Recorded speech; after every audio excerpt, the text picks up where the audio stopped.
Disclaimer: The Erroneous Podcast hosted by Jay and Drifter is not responsible for any confusion, frustration, or loss of sanity that may occur as a result of listening. The views expressed by Jay and Drifter on this podcast do not necessarily reflect those of the sane and rational members of society, your mother, your boss, your therapist, or that one person who always leaves negative comments on your social media posts. Side effects of listening may include but are not limited to head scratching, shock, awe, sudden urge to run for political office, an increased thirst for knowledge, a sudden urge to argue with strangers, and occasional moments of profound enlightenment. Also, please note that some of the content may be inappropriate for sensitive ears, and listener discretion is advised. Remember folks, it's just a podcast. No actual political experts were harmed in the making of this podcast.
What the fuck? What's up, Jay? Oh man, I was just clicking buttons. I'm glad you figured that out. Yeah, I was like, whoa, abort. How we doing? Try to keep us off the screen for as long as possible. I guess I'm doing all right. How are you? Yeah, we were both reluctant to come on here tonight. I don't know. How are y'all doing? I'm good. Your video is fuzzy. Is it? Over there? Is it fuzzy for real? Yeah. You're using a face scrambler? No, it's not that bad, but it's still fuzzy. Weird. I never noticed that before. What's up? I don't know. Maybe I should clean my camera lens. How's your ear doing? It's all right. I can't hear out of it. But I mean, other than that, yeah, it's great. You want to tell the folks what's going on? All right, my dumbass today. The blockage came back, right? I've been suffering with this for about a week now. It all happened after a shower when I got water in my ear. All right. So apparently water somehow got trapped behind my eardrum, according to the doctor. But anyways, I thought I had it under control. Well, today I woke up with the blockage again. So I'm just like, fuck this. I'm going to Google things like home remedies, and one person advised you can get some type of suction device, like such as what I used, like the thing that they use for babies to like suck boogers out of your nose, So I got one of those and I'm like jabbing this into my ear hole today. And then all of a sudden, I could feel like something moving in there, like it was freeing something. I'm like, it's working. And then just like blood. It was just like a massacre. It's working.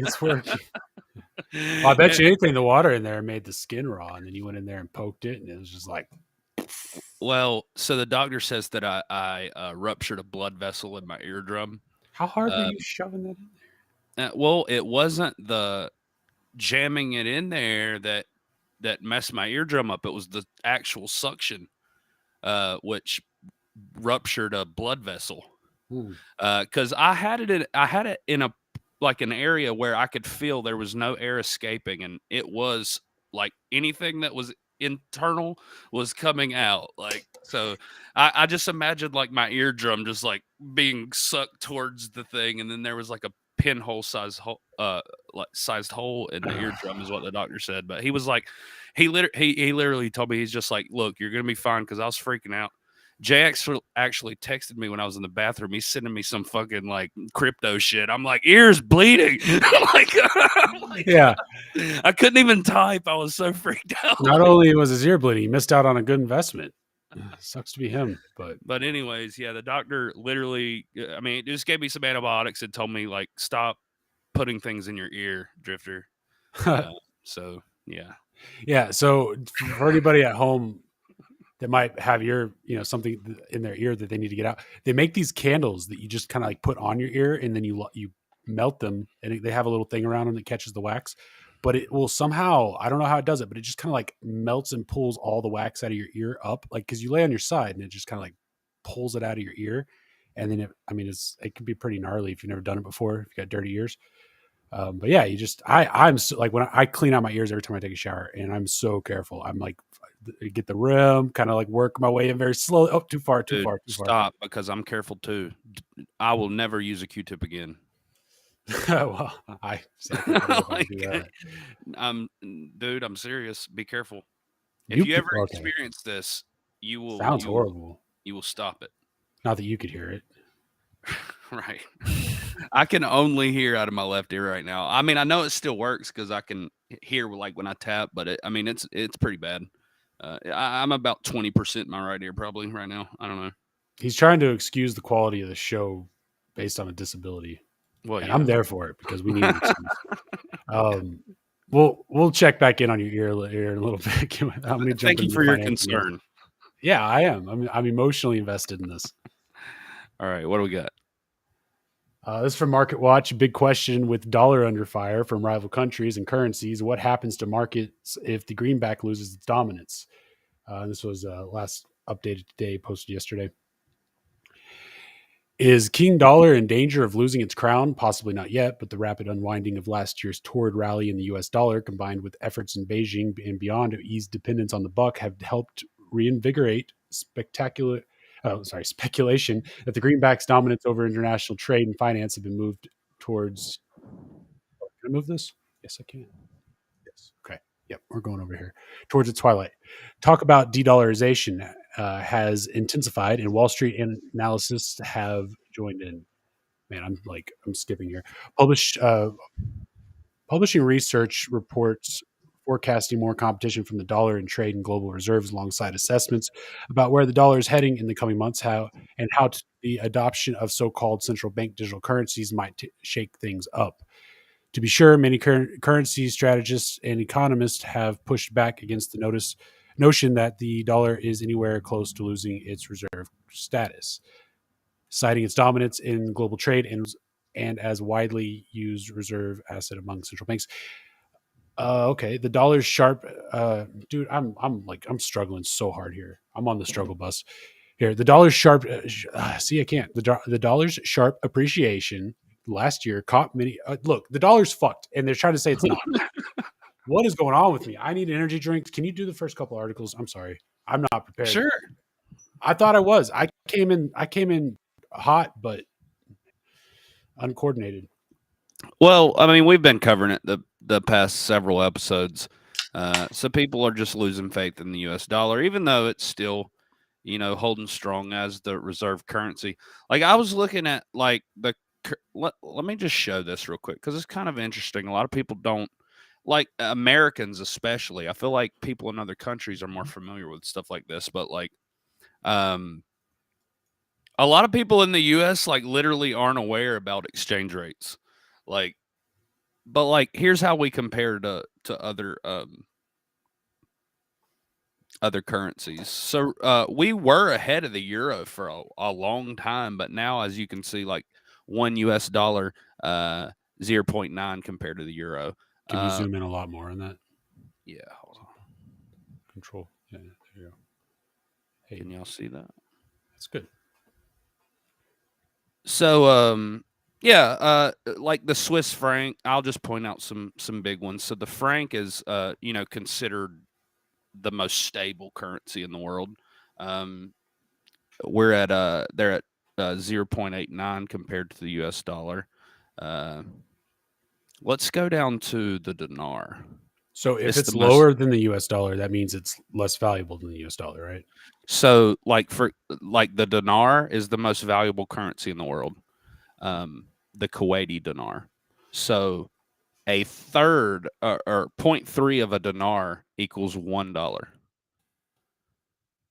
So it would take like right at three to equal one Kuwaiti dinar. But I mean, it's just kind of interesting to look at the exchange rates, and we're normally compared to the euro. Normally, when you see any comparison with USD, it's always normally to the euro. But yeah, I mean, I was reading a lot of things today from some economists who were it's about half and half now. Like some are saying, no, there's no way that will ever be replaced as the reserve currency. And others are saying that it's probable within the next 10 to 20 years. So they're not really putting like a really quick time frame on it. But the whole point that we've been trying to make is that they position themselves bricks to set up this whole digital yuan to get out ahead of us. And so far they've been successful. So yeah, well, I like how economists always predict things without like with the most recent disaster in mind, but they never like predict any future disasters. They're like, oh yeah, as we are right now, if things go the way they're going in 10 years, we might lose our dominance as the currency, but they're not including like all of the many things that could be coming down the pipeline to make that happen much faster. So do you think they're careful about what they say because of the political ramifications that come along with a statement from, like, let's say your top 5 economists in the world? I would assume like your word holds a lot more weight than others. So you're kind of careful about what you say because you could literally affect it, right? Yeah, it's kind of like Elon syndrome, even though I'm sure it was a thing long before he was around. But like, the slightest a period in the wrong place could cause a market to crash. So you got to be super careful. Plus, I mean, they don't want a bank run on the U.S., even though there's already kind of one happening from other countries. But yeah, a lot of reasons. I'm going to try this next article, see if I can get my head. I'm trying to pull it up, dude. I got it. I'm going to feel weird if we break our routine, but yeah, I think my Google tab thing is going on right now. Oh no. Do you need to refresh? Let me do that. I'll be right back. All right, I'm going to stumble through this article. Sorry, y'all. Here we go. This is from CNBC, published today. Here we go. Public pessimism on the economy hits a new high, CNBC survey shows. Amid persistent inflation, higher interest rates, and recession worries, Americans have never been more negative about the economy, according to the latest CNBC All-American Economic Survey. A record 69% of the public holds negative views about the economy, both now and in the future, the highest percentage in the survey's 17-year history. The survey of 1,000 people nationwide, with a margin error of plus or minus 3.1%, found that about 2/3 of Americans say their wages are falling behind inflation, and 2/3 say the nation is headed for recession or already in one. The fallout from these negative views is hitting President Joe Biden's approval rating. His overall rating fell by 2 percentage points to 39%, and his disapproval rating rose by a point to 55% compared with the November survey. Americans disapprove of Biden's handling of the economy by 62% to 34% margin, and deterioration from the 57 to 38% margin in the last survey. It was the second worst reading of his presidency on the economy. Widespread disapproval. Biden lost support for several key groups. Overall, approval for Democrats dropped 2 points to 77% compared with a year ago, and by 9 points for independents to just 27%. It's clear that as much as there is a partisan overlay to people's attitudes, everybody is also feeling the squeeze, including Democrats, at all the depression numbers with the base, said Jay Campbell, partner of Hart Research, the survey's Democratic pollster. The only silver lining, he said, is Biden has time to shore up his base before the next election. One group that I think is especially important to keep an eye on is women 18 to 49, a very important part of the Democratic coalition, said Micah Roberts, partner of Public Opinion Strategies, which serves as the survey's Republican pollster. They've seen, okay, that's not me, that's them. They've seen a massive drop in terms of their economic approval. In terms, the rate for the metric dropped 13 points compared with last quarter's 34%. There were a few bright spots in the data. Despite the negative view on the economy, 63% of employed Americans are not worried about losing jobs, up 5 points from November, and 30% of respondents expect their wages to increase in the next year, a bit above the average of the past several years. Really, they expect, yeah, okay, so your wages are going to go up, obviously, but I mean, it's not going to meet inflation. It never has. It's like that meme where the guy, the astronaut's in space, and he's like, "Are you telling me that the raise in income's not going to meet the raise in inflation?" And the astronaut's behind him has a gun in his head. And he's like, "Never did." Right? Boom. Right. And this whole thing, like, the only silver lining, he said, is Biden has time to shore up his base before the next election. I swear to God. And you women out there, 18 to 49, could you please forfeit your right to vote just for this next election? And we'll give it back. I swear we'll give it back to you. I will What personally. is up with them? What are they doing? TikTok. That's what they're doing. They're doing TikTok. Okay. And it's fucking up the system. They don't know how dumb they're becoming. Did you know that when you're dehydrated, you don't realize it? You just kind of go brain dead and like you don't even realize you're mumbling and saying crazy shit like I do. You know, that's the same thing. You don't realize when your brain's on TikTok. You make stupid decisions. So what are you just guessing that it's TikTok, or do we have data to back up that? Like, is that who their strongest user base is? Is it like women from the ages of 18 to 49? What would you say it is? Periods? I don't know. I feel like they're emotional, you know, and you know they react more emotionally when it comes to things, and the Democrats, you know, prey on people like that. I don't know. Yeah. Well, see, and I'm joking about being chauvinistic about this, but on one hand, but on the other hand, if we're being honest here, only certain types of women could have a president or a husband destroy the world, figuratively or literally, and then like the last 2 weeks before she's about to leave him, we're like, "I'm sorry, baby, I didn't mean it," and her be like, "Oh, you know what? It's okay, I do love you," and then vote for him.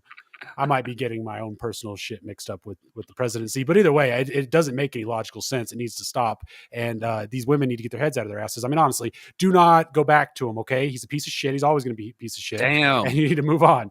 Like, I feel like I can't just like skip over that. I don't want to get into any personal shit, but it's like, was she a Democrat? No, I don't even know, man. Honestly, you don't know. Talk about politics right there. What? I was just like pulling shit out of my ass there. Anyways, all right. As you can see, I'm smiling about that one. That wasn't really that directed at me, but either way, you get the point. Like the point's there. I will lay down under a bus if that's what it takes. Just stay off of TikTok. There you go. It's fucking dumb. And read a book. It really is. Read a book. Yeah. Watch a documentary if you're more of a visual person. You know? I guess. Listen to an audiobook. Like, because I do have this issue when it comes to reading. Like, I will read, and then all of a sudden my brain will take me somewhere else. And like, I'll even read the paragraph still. Right. And like, I'll be like actively reading. I don't have I have no fucking clue what I just read. I've been like, so I don't know what that is, but like, yeah. That's how that works for me. Honestly, the only books I've read in probably 20 years are technical manuals. Like I read an API on Google Maps, or I read a technical manual on Google Maps API one time. That was fun. Mm-hmm. A lot of stuff on like programming. I've not read a nonfiction. I don't remember the last time I read nonfiction. And then like I guess you can call them self-help books, but like Think and Grow Rich and Rich Dad Poor Dad. But even then, I read Think and Grow Rich on paper, but I listened to the audiobook for Rich Dad Poor Dad and for the Kabbalion and like 40 other books. And it's even the same thing. It's like I'm listening to it and I'm hearing the words, but I'm thinking about something else half the time. Right. I don't know. Something's up with the concentration. Dude, I can't even read a freaking article though. Like I always just assumed it was like it has to be ADD or something. I'm not trying to diagnose myself. Yeah. But like sometimes I'll be reading it, then I'm just like suddenly I'm not even like I forgot I was reading an article in the middle of reading it. That's not good for a live show. We cannot continue like this. I think I need Ritalin. Which luckily we need some Adderall. There you go. That's the stuff. We'll talk about that in a minute. But yeah, apparently it's easy to get it, and I'm gonna try it. Dude, it's been a thing for a while. I've been familiar with it. Everybody says, well, I'm not going to mention any names, but this Jewish commentator who speaks really fast, a lot of people think he's on Adderall. Jewish political talk. Oh, yeah. Okay. A lot of people think that's Adderall. Well, his wife's a doctor, so hey. Hook it up, baby. Right. You know? Why marry a doctor? She makes more money than him. It's got to be for the scripts, right? Just kidding. Anyways, I've heard it's like a huge life hack. and people just ace all their tests when they're on it, and they're like, I know everything now. That's Like, what Facebook tells me. and if I Yeah. don't know it, I'm going to figure it out, and I'll learn today within an hour and a half. This might be telling, and I always assumed it wasn't just me, but I think you're the one that told me. It's like, I don't see that. But on my Facebook, it's nothing but ADD medication and depression therapy, and like quotes, like sad quotes, because I think it's that they want to make me sad, so I'll go to therapy. And I then started. I think they're fucking with my ADD too, so that I take medication. All right, don't let this make you feel bad, because I'm just saying. But like, ever since I've been friends with him, now I get ads for like, contact a psychiatrist today, like 50%. I got enough crazy for both of us. That's why they know that I'm like, detrimental wait, to your mental health. Jesus fucking Christ. Anyways, Facebook's like, he didn't have that Twitch till he started hanging out with Jay. We need to help. Damn it. Anyways, I do apologize. Sorry. Here's an article from the Financial Post. More U.S. consumers are falling behind on payments. Ain't that truth?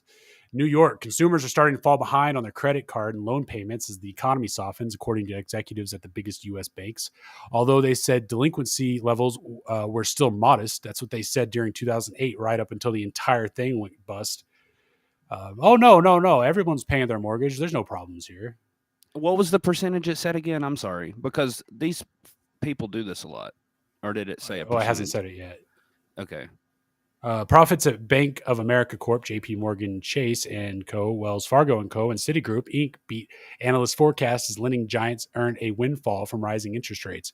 But okay, I was about to say how, but industry chiefs warned that the strength would tail off this year as a recession loomed and customer delinquencies climb.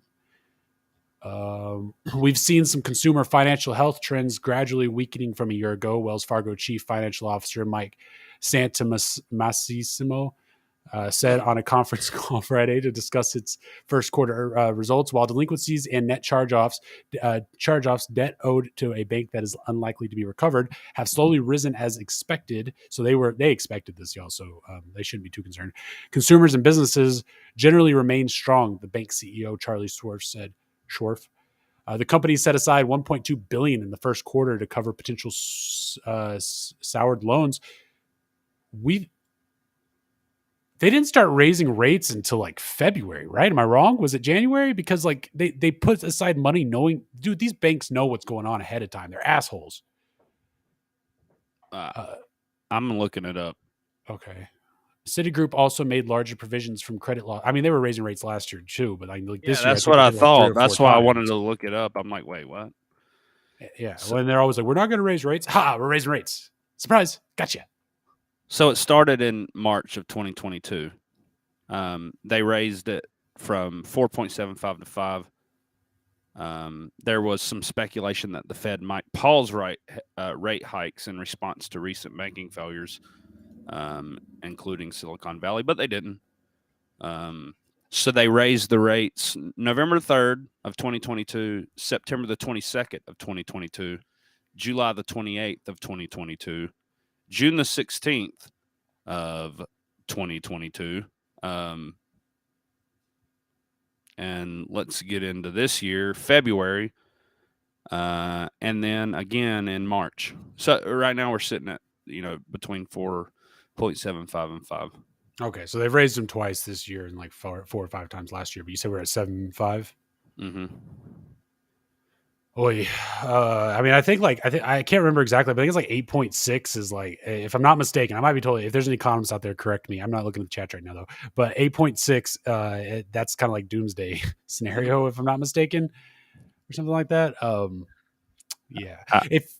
I'll share my screen real quick just for the visual for anybody out there watching. So here's a list of the rate hikes and when they occurred and how much the level of percent of increase.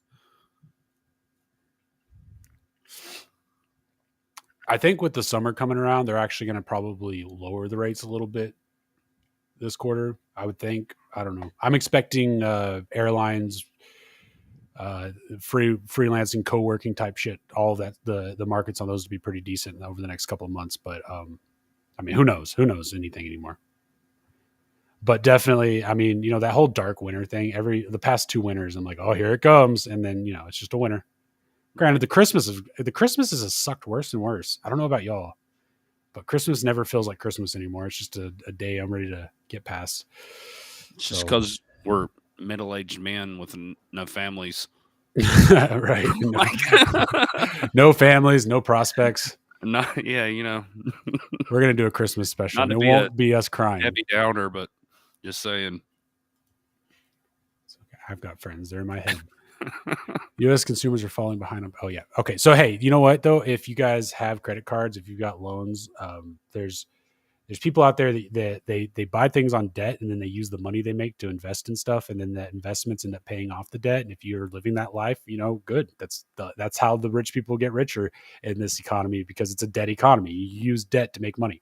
But it might be a little too late to switch to that if you're not doing it already. If you've got credit cards and stuff, my first instinct is to tell you to pay them off and get rid of them. Somebody else might tell you to just make your minimums and wait for the economy to crash, because at that point it doesn't matter for anybody anyways. But either way, I mean, it's obviously getting tough out there. I got one card. I didn't decide to let it go. It's just like, what are you going to do? What are you going to do? You got me. Your interest rates got me. Good for you. Just know that there are people out there that are in incredibly ridiculous situations. Like today, I should have added it because it goes right along with this. A woman in her 30s, she's married, they got kids. Husband and wife both have 4-year degrees from prominent universities. $200,000 in student loans. Right. So a lot of the debt came from student loans. The rest were credit card debt and personal loans. But this particular family has acquired $1 million in debt within like a 5-year span. Yeah, bringing home, $200K a year between the both of them, and with inflation, $200K is like what used to be 80. So like, people are trying to figure out what the fuck to do. And this was one of those prominent. Y'all would know that. You would know, Jay. I know you would know. But this guy is like the credit card guru. He's got a call-in show. People just call in about credit and help. I can't remember his name. I want to say it's not Dr. Phil. What's his name? I've done his program, and you know who I'm talking about. Yeah, that guy, Ramsey. Well, yes, she called into his show, and he was writing it down, and he was just like, at the end of it, he was like, "Wow," and pretty much without saying, he's like, "You're fucked," like so. Damn, it's bad when. So don't. Yeah, I mean, because you don't get yourself in that situation, folks. Like, well, okay, but I mean, dude, like, yeah, it's. I don't know. I wouldn't be too concerned about things either, though, because at the same time, like, look, like, we didn't mess up the economy, and we're gonna have to suffer for it. I feel like we're gonna end up having to suffer for it quite a bit, actually. And there's only so much you can mitigate damage and risk, especially when you're like lower, upper middle class, or lower class for that matter.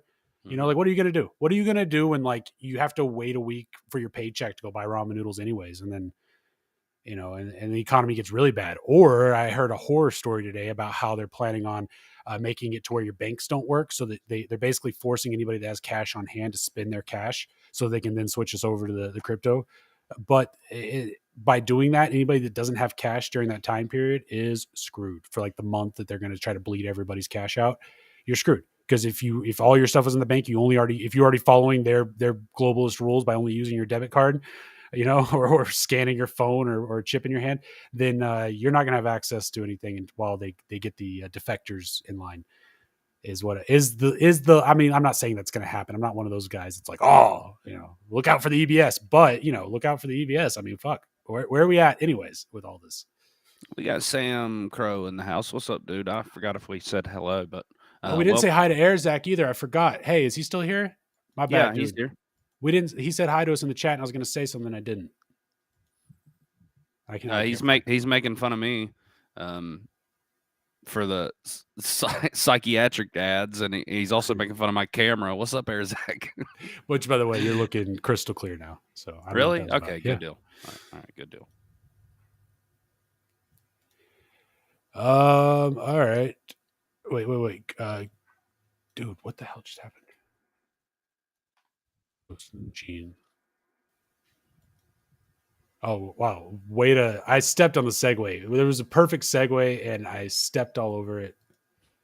So I'm just going to just hard walk right into this. Here you go. Microsoft cares about your privacy. Get out of here. I don't care what you care about.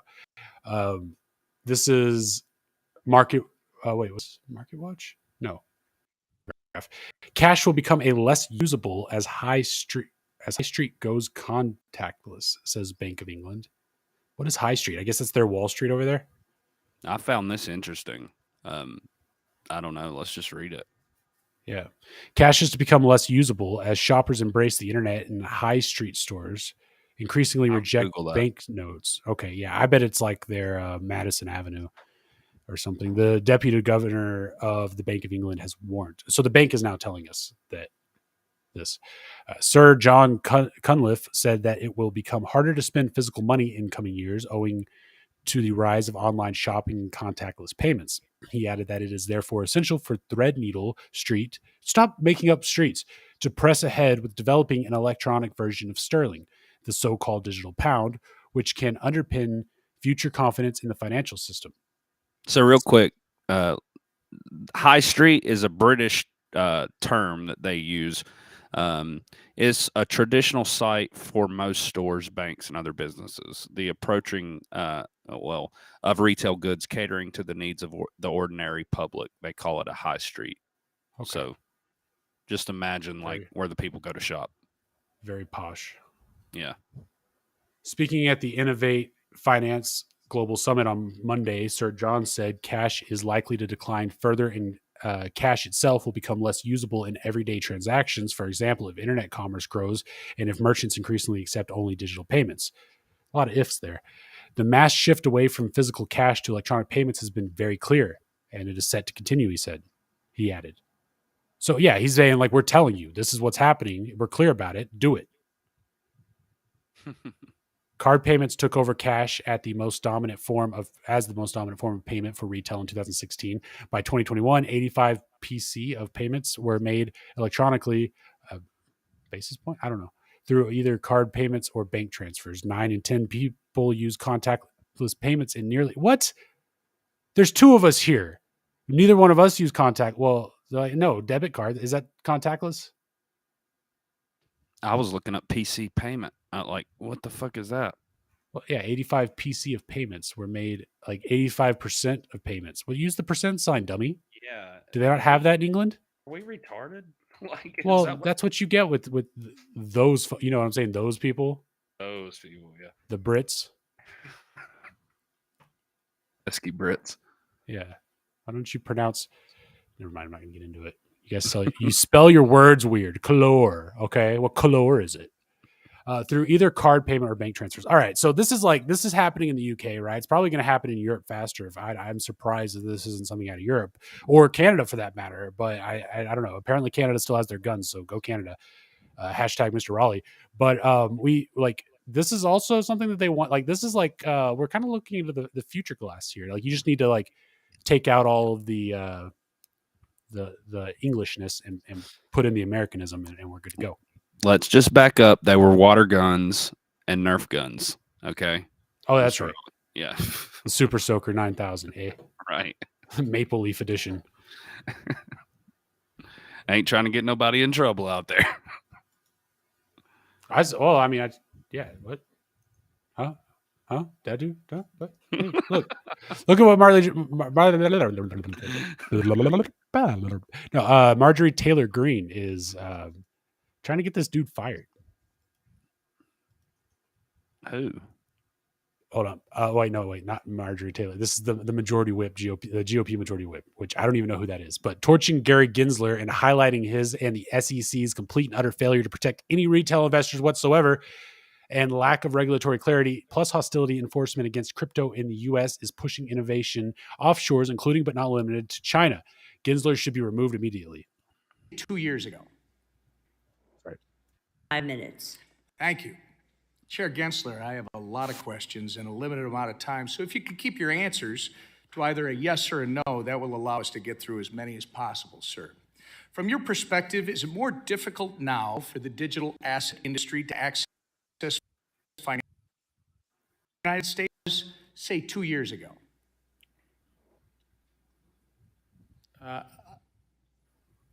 Sir, I'm not running one of those businesses. If they came into compliance, I think Reclaiming my time. The answer, sir, is yes. I love when they do that. Do you think you and the SEC have had a role to play in that? I think we have a role to protect the American investor and the capital markets and the Reclaiming my time, sir. You have played an obvious role in that. During your tenure at the SEC, how many rules has the SEC finalized that actually accommodate the existing regulatory framework and are specifically to the digital asset industry so the crypto market can come into compliance? It's their rule books that are on the books for years, so we have not finalized any new rule specifically with regard to crypto. We've proposed some things in best execution. We've also... Sir, reclaiming my time, the answer is 0. And how many enforcement actions has the SEC levied against digital asset companies during your tenure, sir? I think it's probably 40 or 50. The answer, sir, is about 55. My understanding is that the biggest crypto failure in history is probably FTX at $9 billion. Were you the chairman of the SEC when FTX collapsed? Yes.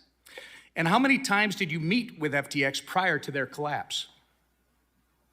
I think my public record shows 2. You met it with FTX at least twice. And According to his public arguably, record. the second biggest crypto failure in history was Terra Luna. Who was the chairman of the SEC when Terra Luna collapsed, sir?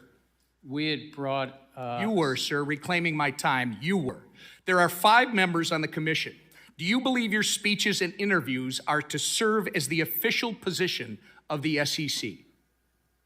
I can only speak for myself when I'm speaking. Again, sir, in a statement on the SEC website, you are quoted saying, the Kraken staking as a service enforcement action should make clear to the marketplace that staking as a service providers must register.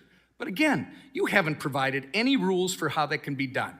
I must remind you, your public statements are not regulations. It's not responsible to expect the American people to assume your statements are a substitute for rules.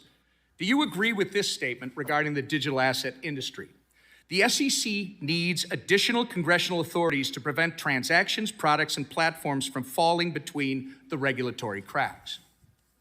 I think that it's a fucking answer the question. non-compliant field. And Sir, again, I asked you to comply with my questions, and I'm asking you if you agree. Has anybody ever seen anybody on one of these being what do you call it, interviewed or grilled or whatever, and actually answer a question?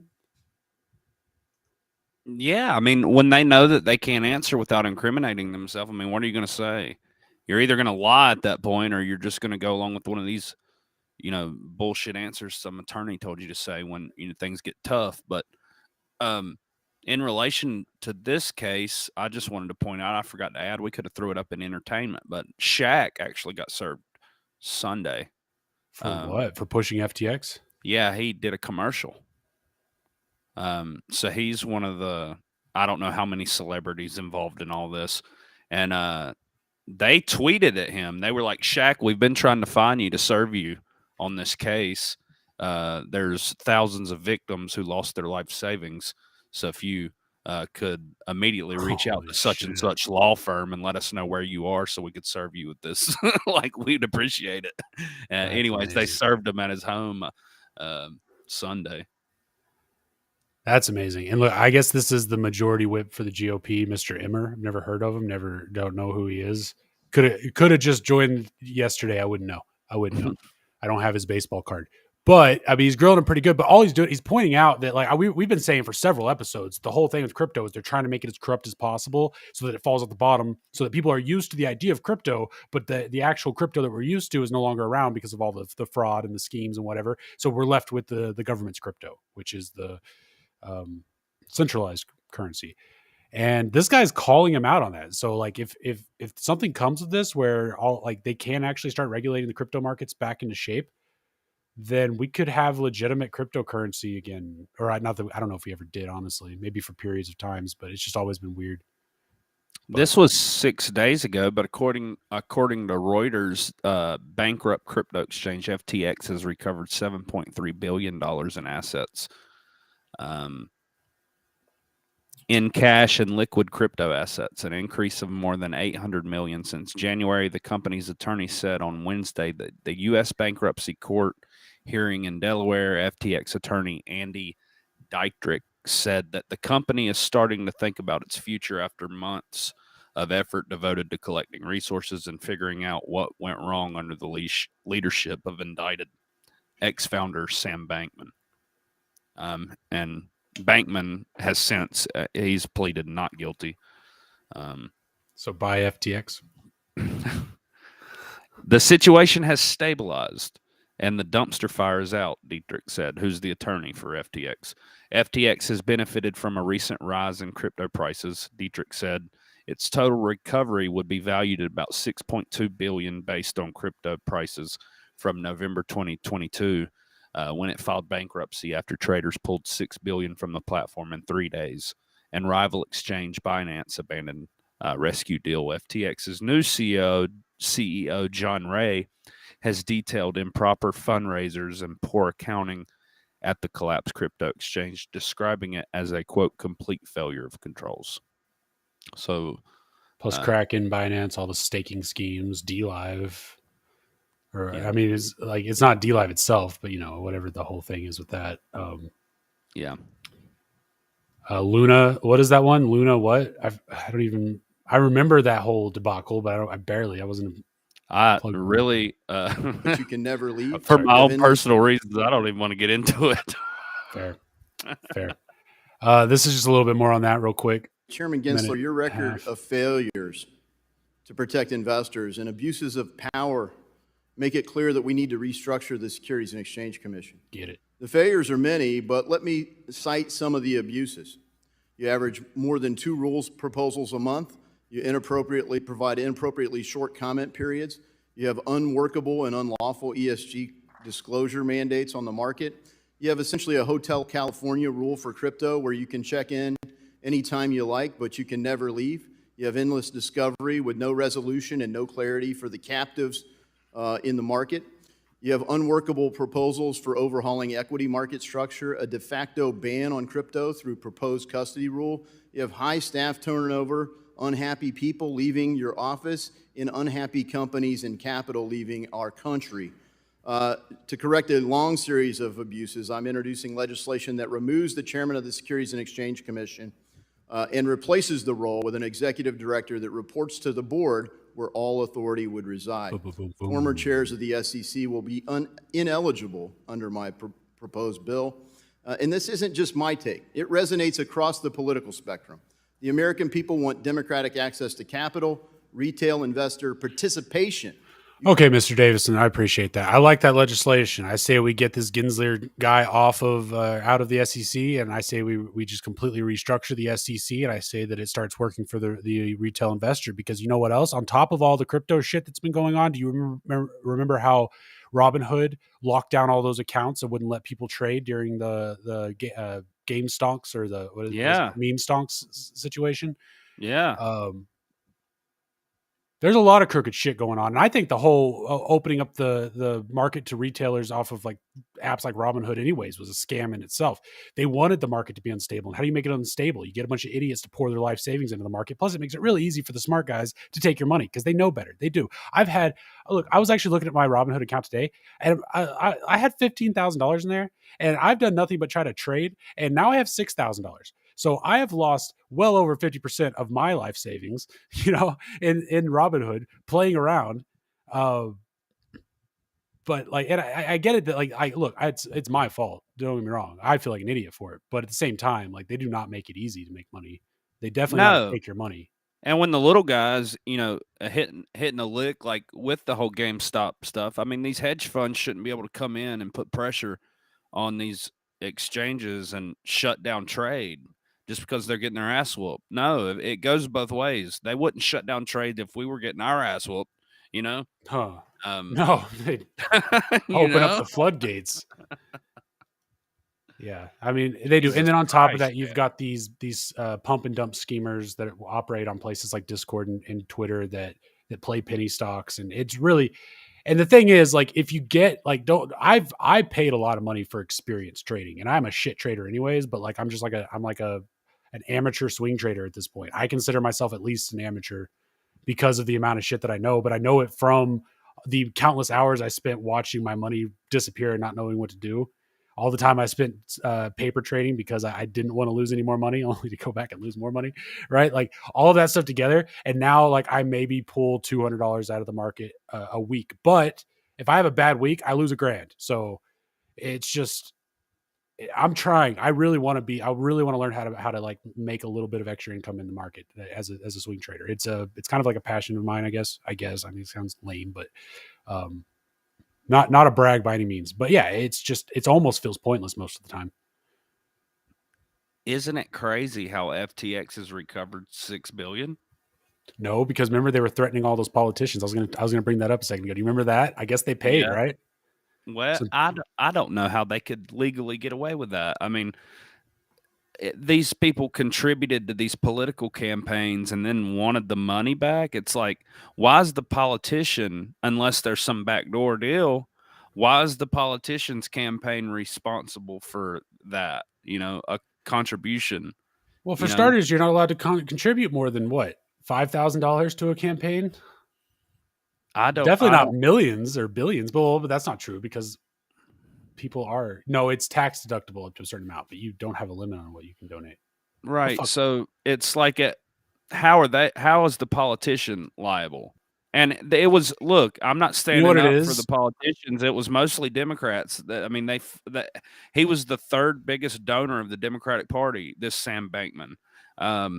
So politicians have people around them. They should be smart enough to know that a crypto exchange or a bank doesn't have the funds to be donating to parties, right? Because it's not their funds. Like if I start a bank, I could go start a bank tomorrow. I could be like, hey, all you people, I'll hold your money for you, and when you need it back, just let me know. If you want to come, make a withdrawal, make a deposit, I'm here. Just let me know. I'll hold your bank. Now, if I take that money and I go give it to a political party, and then whenever the people come to get their money, I go, I'm sorry, I donated it to somebody else. I stole their money. And the political party should know better than to take money from a random person that has a bank out of their apartment. You know what I mean? Like somebody should do some due diligence. So even if they were blinded by the money, I still do feel like they have some responsibility in the matter.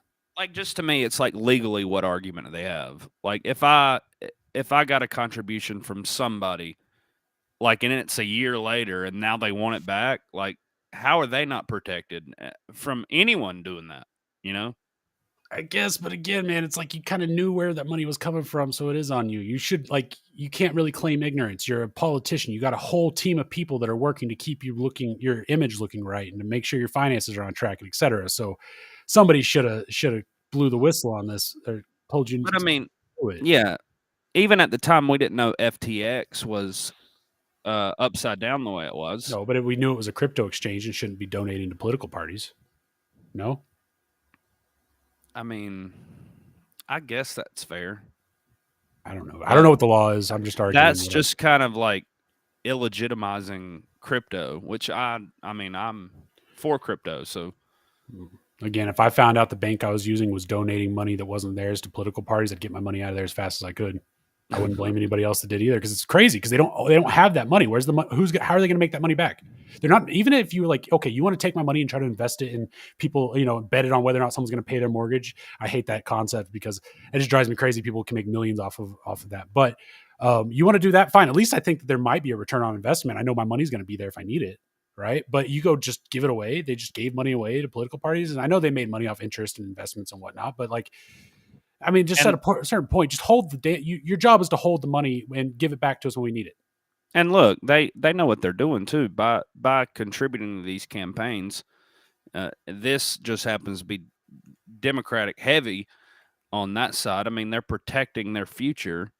Yeah, I mean, we'll cover it a little later, but the CEO of Coinbase is threatening to leave the U.S. because of regulations.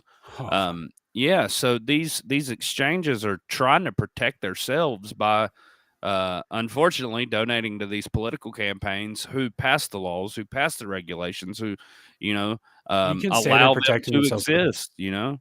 they're actively committing fraud in a lot of cases, and they are abusing all of the regulations that are in place and all of the rules, and they know, like, it's all just a game to me. I mean, you get what I'm saying? It's like neither party is right or wrong. If any side tries to claim any kind of extreme, they're wrong, because on one hand, the exchanges have acted a fool and they do need to be regulated. They do, because otherwise crypto's not going to exist anymore. It's going to be their fault. And then on the other hand, I don't know. There's just, yeah, you're right. I get Like, what you're saying. The politicians, I don't know, fuck, man, whatever. And the politicians are definitely, they knew more than what they put on now. I mean, they're never going to admit that they knew, but they knew what was going on. So I'm with you. I think Mr. Wonderful Shaq, I think they all do. But I'm also like, they're politicians, so screw them, right? Arrest them all. Let the judge sort them out. I'm going to go grab my coffee real quick. I'll be right back. Okay, I'm going to play this video. Elon Musk, I'm a speciesist and a pro-human. Google's Larry Page wants to become a digital god. Well, y'all know I have my opinions on this, but I'll play it. If that's the case for AI, and we only put in regulations after something terrible has happened, it may be too late to actually put the regulations in place. The AI may be in control at that point. You think that's real? It is conceivable that AI could take control and reach a point where you couldn't turn it off, and it would be making the decisions for people. Yeah, absolutely. Absolutely. No, that's definitely the way things are headed, for sure. I mean, the things like say ChatGPT, which is based on GPT-4 from OpenAI, which is a company that I played a critical role in creating, unfortunately. Back when it was a nonprofit? Yes. I mean, there's tonight about AI safety. And at least my perception was that Larry was not taking AI safety seriously enough. What did he say about it? He really seemed to be one sort of digital superintelligence, basically digital God, if you will, as soon as possible. He wanted that? Yes. He's made many public statements over the years that the whole goal of Google is what's called AGI, artificial general intelligence, or artificial superintelligence. And I agree with him that there's great potential for good, but there's also potential for bad. And so if you've got some radical new technology, you want to try to take the set of actions that maximize the probability it will do good and minimize the probability it will do bad things. Yes. It can't just be hell for leather. Let's just go, barreling forward and, hope for the best. And then at one point, I said, well, what about, we're going to make sure humanity's okay here. And then he called me a speciesist. Did he use that term? Yes. And there were witnesses. I wasn't the only one there when he called me a speciesist. And so I was like, okay, that's it. Yes, I'm a speciesist. Okay. You got me. What are you? Yeah, I'm fully a speciesist. Busted. So that was the last straw. At the time, Google had acquired DeepMind, and so Google and DeepMind together had about 3/4 of all the AI talent in the world. They obviously had a tremendous amount of money and more computers than anyone else. So I'm like, okay, we have a unipolar world here, where there's just one company that has close to a monopoly on AI talent and computers, like scaled computing. And the person who's in charge doesn't seem to care about safety. This is not good. So then I thought, what's the furthest thing from Google would be like a nonprofit that is fully open, because Google was closed for profit. So that's why the open in OpenAI refers to open source, transparency, so people know what's going on. Yes. And that we don't want to have like while I'm normally in favor of for-profit, we don't want this to be sort of a profit-maximizing demon from hell. That's right. That just never stops. Right. So that's how OpenAI would. So you want speciesist incentives here, incentives that. Yes, I think we want pro-human. Yeah. Like the future. Okay. The summary from that interview, by the way, is Musk was an initial investor in OpenAI, and when it was an open source project, and then I guess they went private and went for profit. Now, like he's technically in a position where he's gonna Benny Johnson said, why doesn't Musk just sue OpenAI for whatever the relationship is between them? And Musk tweeted back, he's like something like just wait or wait and see or something like that. I So saw that. yeah, so he's gonna sue. I guess he's gonna sue the shit out of OpenAI for essentially throwing him under the bus. And then on top of that, he's talking about Larry Page and Google and their AI. But here's the thing, man, and this is the thing that like I want to like Elon. I really do. I resonate with the guy. I like him, but he's over here talking about AIs, talking about AI responsibility, talking about the dangers of these companies and their AIs. And he's like, we've all been memory hold. I keep bringing it up, and nobody even hears me. I'm going to say this, and then we're going to move on to the next subject. But Twitter has a fucking AI. Project Veritas released a video where one of their chief executive officers like quit his job or something, was like, we got to do something about this AI. It's out of control. Elon Musk takes over the company. They've been fighting with this AI to clean out the system. I know that's what's going on over there. The AI is running Twitter, and they're having to like reason and try to figure out how to get the AI to act right. It's not that they're going in there and coding things themselves. It's that they're reasoning with a fucking AI. I know they are. I mean, it's all conjecture, but like just based on the evidence at hand in my brain, I'm saying that's got to be what's going on. But does he ever once mention the Twitter AI? No. Does anybody? No. Has that video ever come up? Does it ever spread around? Has it become viral? No. But we're having an AI issue right now. And I say everybody needs to lay their AIs out on the table, be honest about their AIs. What do their AIs know? How smart are they? What are they doing? What are they up to? What are their capabilities? What are they training them to do, for that matter? Let's have a serious and honest conversation about it if we're going to do that. Otherwise, it's all just a bunch of fanfare bullshit while they do whatever they want. And I guarantee you, just like I've been saying for episodes, we're going to start seeing rockets firing off randomly. And it was the AI. Bullshit. It's bullshit. We're not there yet. In that interview, Elon claimed that he's working on something called Truth GPT to combat Chat GPT. I heard that too, but again, man, like is it the Twitter AI like with a fancy bow on it or what? Because I'm just pissed. The Twitter AI's got me tripping because it's like at least mention it. Like at least be like, well, we had to shut that one down. I'm gonna create a new one. Yeah. But I think, he hasn't talked about the AI probably enough, I would say. But at the same time, he also does actively point out the flaws of Twitter, which a normal CEO wouldn't do. That's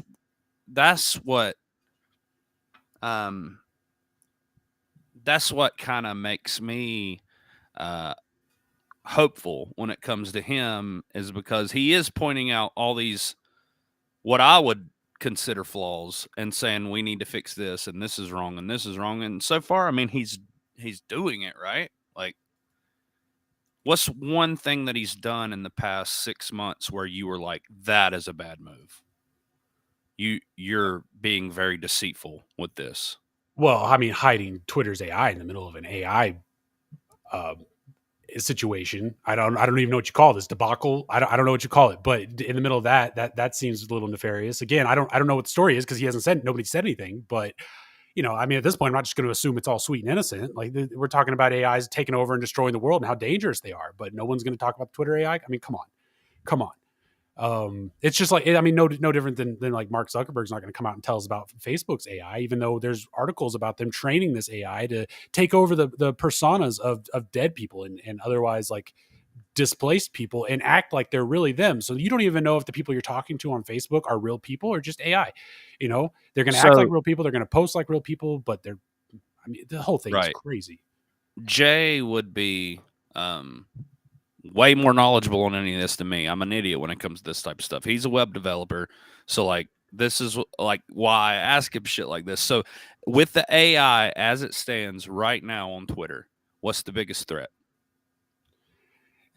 Honestly, the only thing that I could think of with that is one, like, so if there is an AI running Twitter, and if that, I know it's starting to sound real crazy, and if that AI is working with like all the 3-letter agencies, right? already it is. Exactly. And it's also working with propaganda machines, or it is a propaganda machine for that matter. Like we've talked a lot about the, other companies, other entities using Twitter and their AI bots to control narratives and create narratives. But what if Twitter itself is actually doing that? And I don't mean Twitter is an Elon controlled Twitter. I mean AI controlled Twitter that Elon's trying to tame. Right. Well, I mean, that would make sense, the taming approach, because he's the one who told us about all the CIA backdoors or 3-letter. Yeah, well, they dangle a little bit of the truth, but then you have to kind of you have to pull the thread from that. So they give you a little bit, and then you kind of you got to come up with the rest of the story yourself, and then you start to feel delusional. But here, look, Twitter Inc. has been renamed to X Corp. This is from the ALX account. We are writing to let you know that Twitter Inc. has been renamed to X Corp. The Twitter service will continue to be known as Twitter. Going forward, you may refer to X Corp in place of Twitter Inc. for all contracting, billing, and other records you may have. There is no change to our tax ID number. For clarity, this is not a change of control, and X Corp is the successor in interest to Twitter Inc. Please note that we have also made some updates to our terms of service, privacy policy, data processing agreement, if applicable to you, and other terms and policies as applicable to reflect that Twitter Inc. is now X Corp. Thank you for your continued business, X Corp. So if you are any kind of business arrangement with Twitter, you will have gotten that message. So the X app, the everything app that he was talking about, the China, the what do they call it over in China? The MeWe or something like that. Whatever that app is over there. He's already. Twitter is now going to be the American WeChat. Which, I mean, if it's so successful over in China, it doesn't surprise me a bit that we've developed over here something that can be competitive with WeChat. I saw a photo of Elon standing like this, making an X with his arms. And he had 2 logos off to the side. And it was one of the top memers on Twitter that posted the photo, but he responded and was like, yep, or something like that. I wish I could remember what was off to the left and right now, but he was making an X, and it was advertising the everything app. I think Twitter was on one side and there was something else on the other. I'll find it later on. But shit, hopefully it's Rumble. Because Peter Thiel was a first, like an early investor in Rumble, and he's doing this whole surveillance thing too, which is perfect for the WeChat app, the everything app, whatever you want to call it. And so it's real convenient that he's has a history of being business partners with Elon. Elon takes over Twitter, and I don't know if Rumble's actually tied up in all this. I'm just saying, like, I like to connect dots, but either way, Peter having that whole surveillance thing going on, and then Twitter and with or without Rumble, that's still like that's almost everything as it is. And then the payment gateway and all the stuff that they're doing, and Substack was starting to compete with Twitter, and for a split second it looked like Elon was thinking about buying Substack, and now he's just adding all of Substack's features into Twitter. I don't know. Erzak shared this, but though this is your complete generative voice AI toolkit.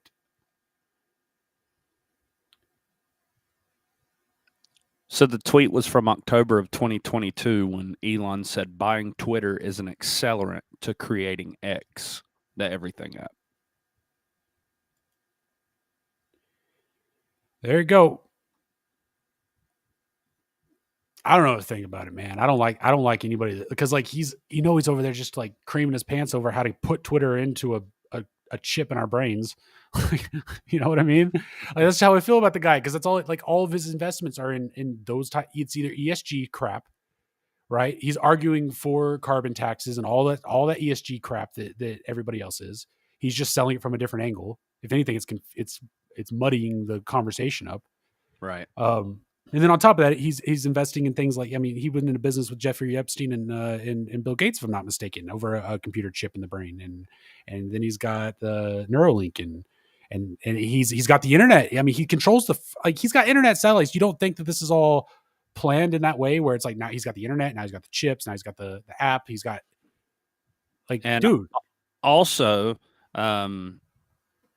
when you think Twitter, you think journalism. I mean, that's kind of what Twitter is for. These reporters get on there, they post. Right now, he's in a huge feud with, state-sponsored journalism on Twitter.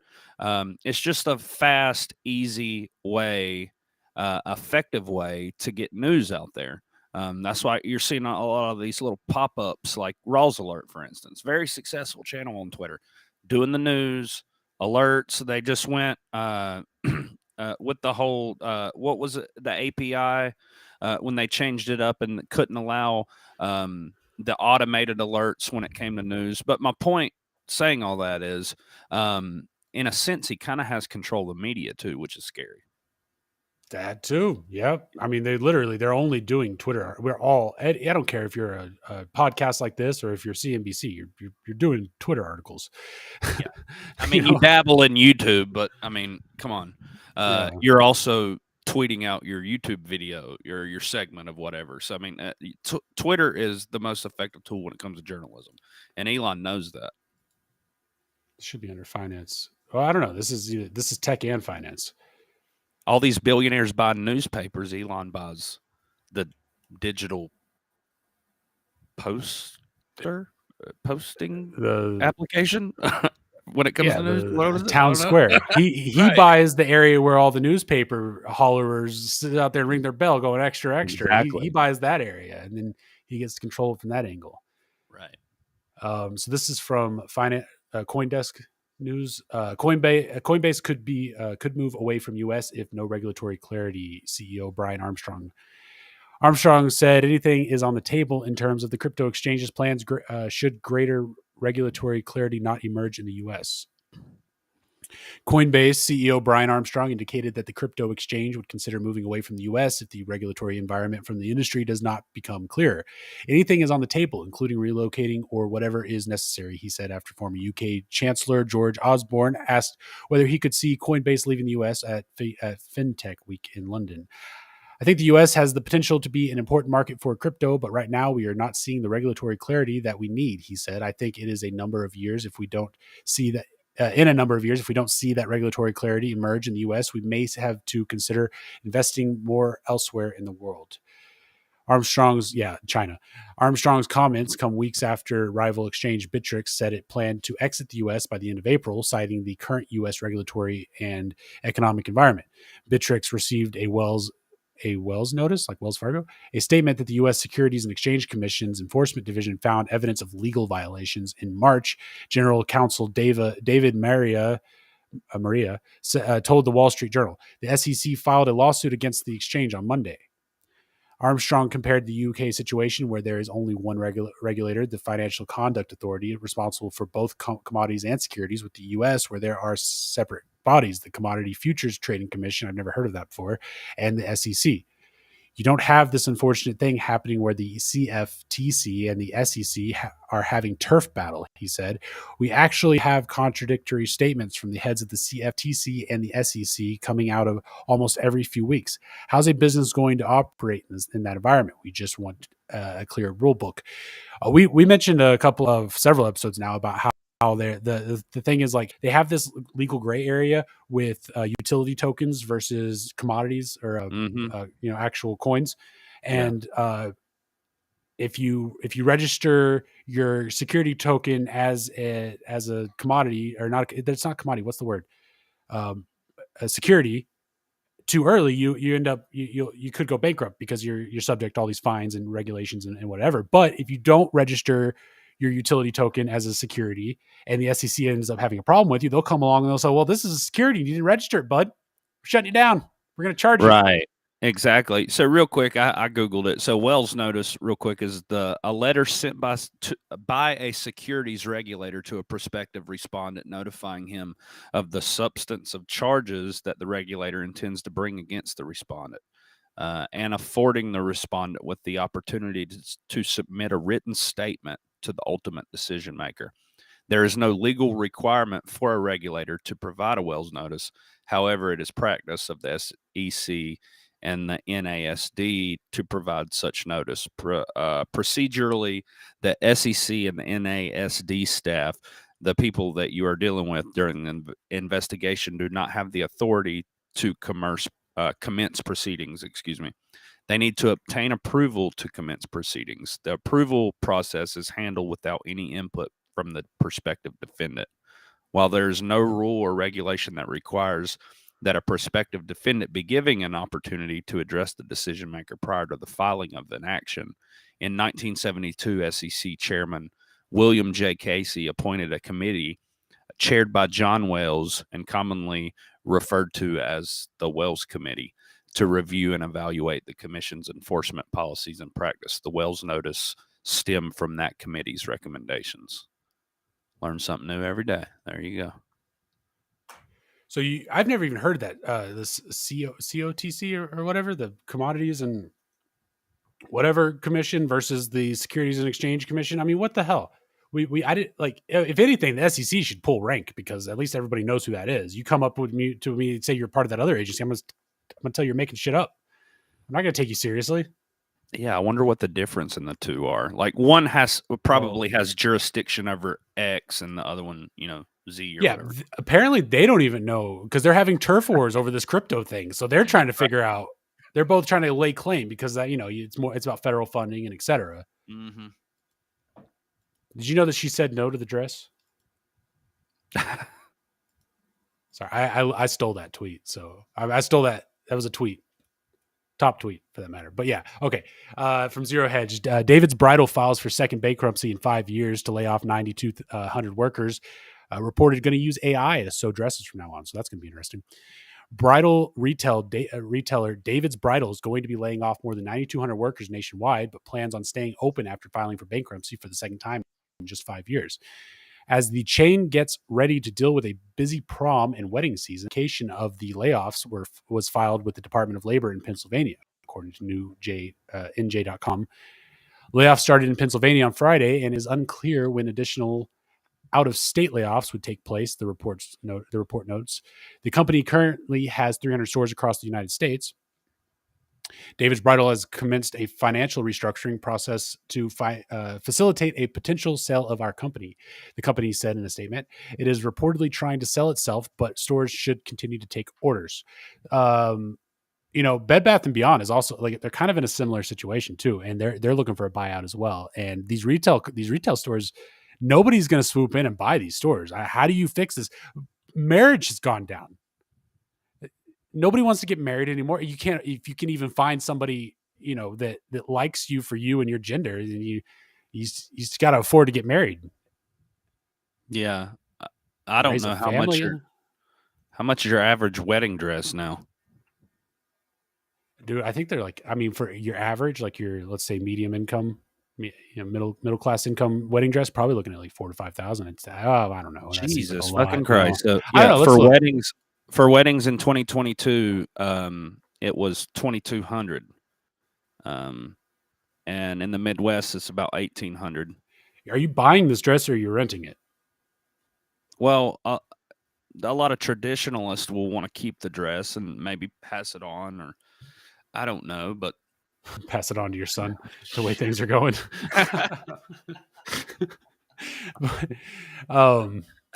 But yeah, no, it's crazy the wedding industry. I mean, look, you go buy a steak dinner, it's going to cost you like $30, but you get a steak dinner at a wedding, it's going to cost you $60. So I don't know, maybe the wedding industry needs to get bopped on the head a little bit. Yeah. And there's a lot of people opting for, let's just go to the courthouse and in our jeans. That's true too, yeah. So it's not going to mean much anyway. Money. I mean, when you don't have a whole lot of extra money to spend, we've covered how, damn near close to 70% of people are living paycheck to paycheck, and people are getting behind on their payments when it comes to credit cards and stuff. So it's not like one of them situations now where we can, just throw it on the credit card. We're behind on the fucking credit card. Right. So it's like, it all kind of trickles down, and this is just another company wrong end of the stick. Wait, what's that phrase? No, I fucked that up. I think we're Short on end end of of the the stick. Oh, that's it. Yeah. Well, Yeah. this company's on the wrong end of the stick, mainly because the stick's up their ass. Okay, this is the Canadian Broadcasting Company. They're pausing use of Twitter after government-funded media label. You heard about this, right? Yes, this was hilarious. Oh, so great. And this is from PBS, so we're gonna get the left version of it, but still, we can taste the tears. Hopefully, this addresses Elon's correction Right. after their rebuttal. Like, I really hope. Yeah, right. They're going to be like, and then he did this.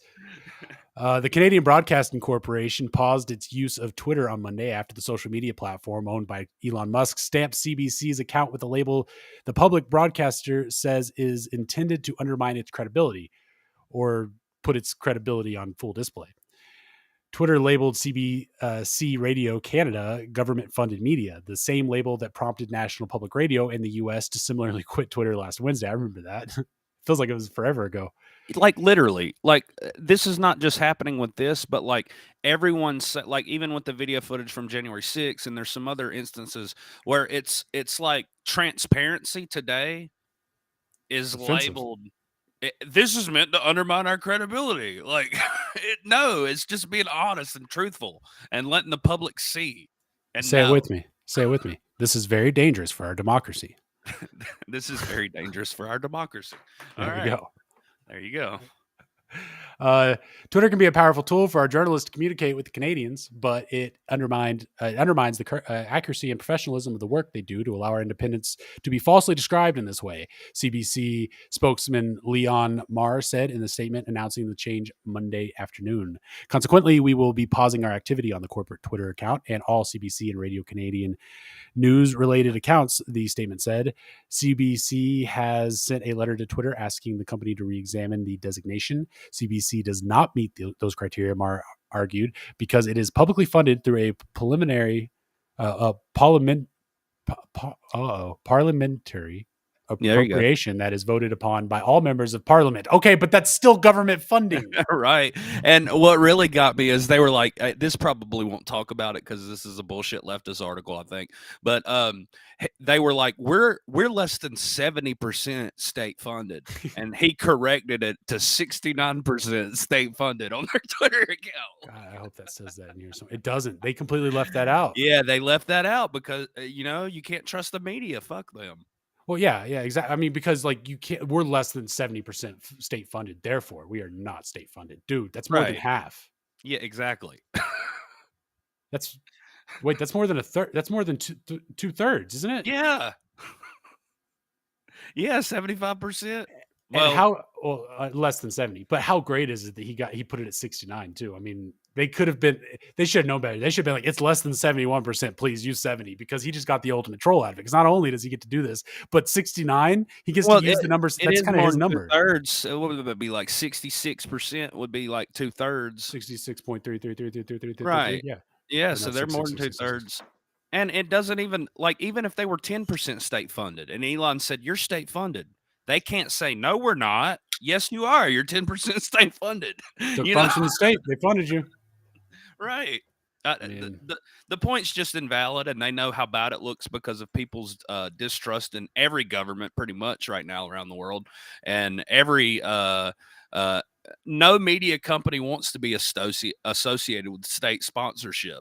NPR was just on the hook last week about the same shit, and they rage quit too. Right. No, it's absolutely asinine to go out and say, "Hey, we're sponsored by the state, therefore, our news is valid." But that being said, let's watch the state defend the radio station. What? You grabbed this article, but what? Trudeau's or was it me? But yeah, I got it. What did I label it as? Did I fuck it up? No. It says Trudeau angry CBC labeled as government funded. So he's out there doing. This isn't a good look. This isn't doing what you think it's doing. Conservative Party of Canada.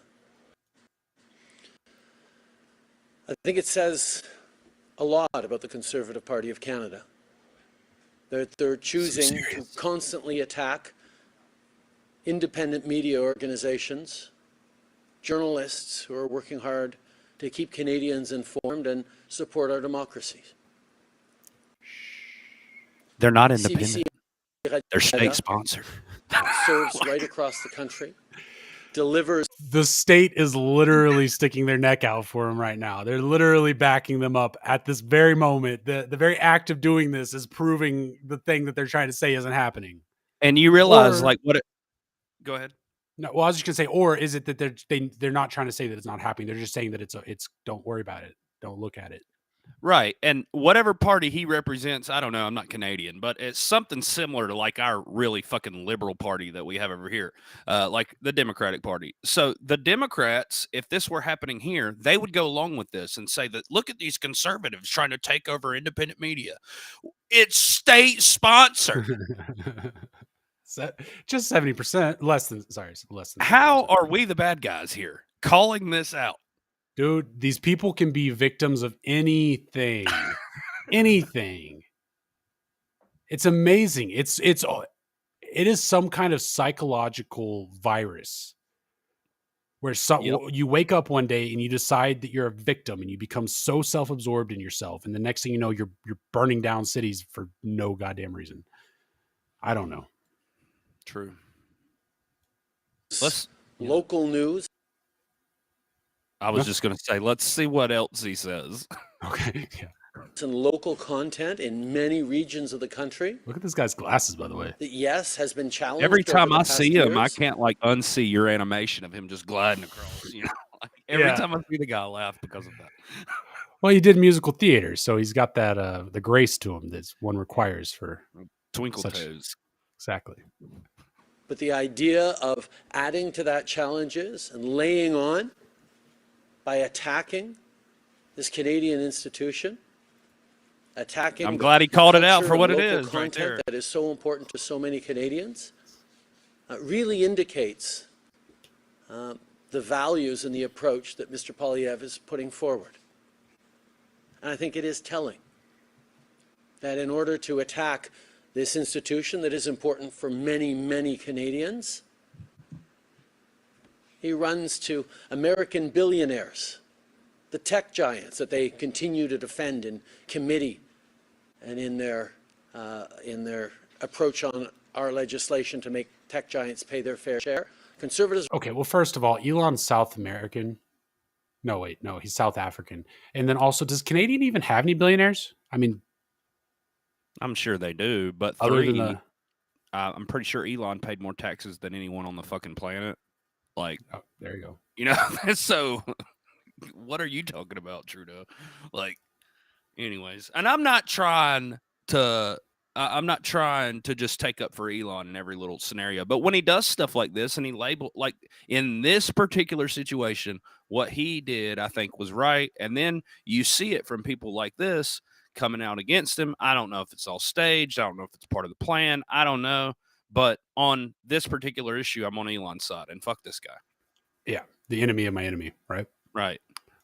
Are always there to defend them. So when they're trying to attack a foundational Canadian institution, the fact that he has to run to American billionaires for support to attack Canadians says a lot about Mr. Poilievre and his values.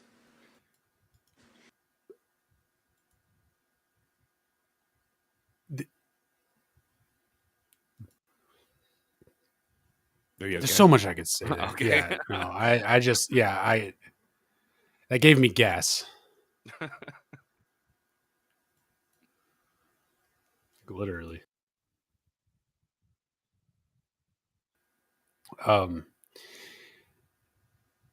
don't know, that whole thing was a contradiction or a oxymoron or something. There's coming out and defending the radio station for being called a state sponsored when you are and the they state. They know the importance of these organizations. They've been used for years to propagate their propaganda, and now they're losing. They're losing, not to go all Alex Jones, but they're losing the information war.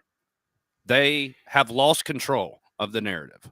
Well, but look at how they have to control the narrative to begin with. I mean, all the thing he had up there was be like, how dare this man go outside of the country to get help because we're destroying the country and nobody inside the country will help him and he actually cares. How dare he? Shame on him. We should all hate him. He's against Canada for trying to save Canada. Right. That's And their almost- argument, and it's always Yeah. been their argument. In our country, their country, it doesn't matter because they don't have any truth or any kind of logic to lean on. It's Yeah. just feelings and hard, and condemning arguments, twisting. And you're it to- non-patriotic or something. Yeah. What? Wait, what? Like, You're not patriotic because you care about your country. right. Process that. That's where we're at.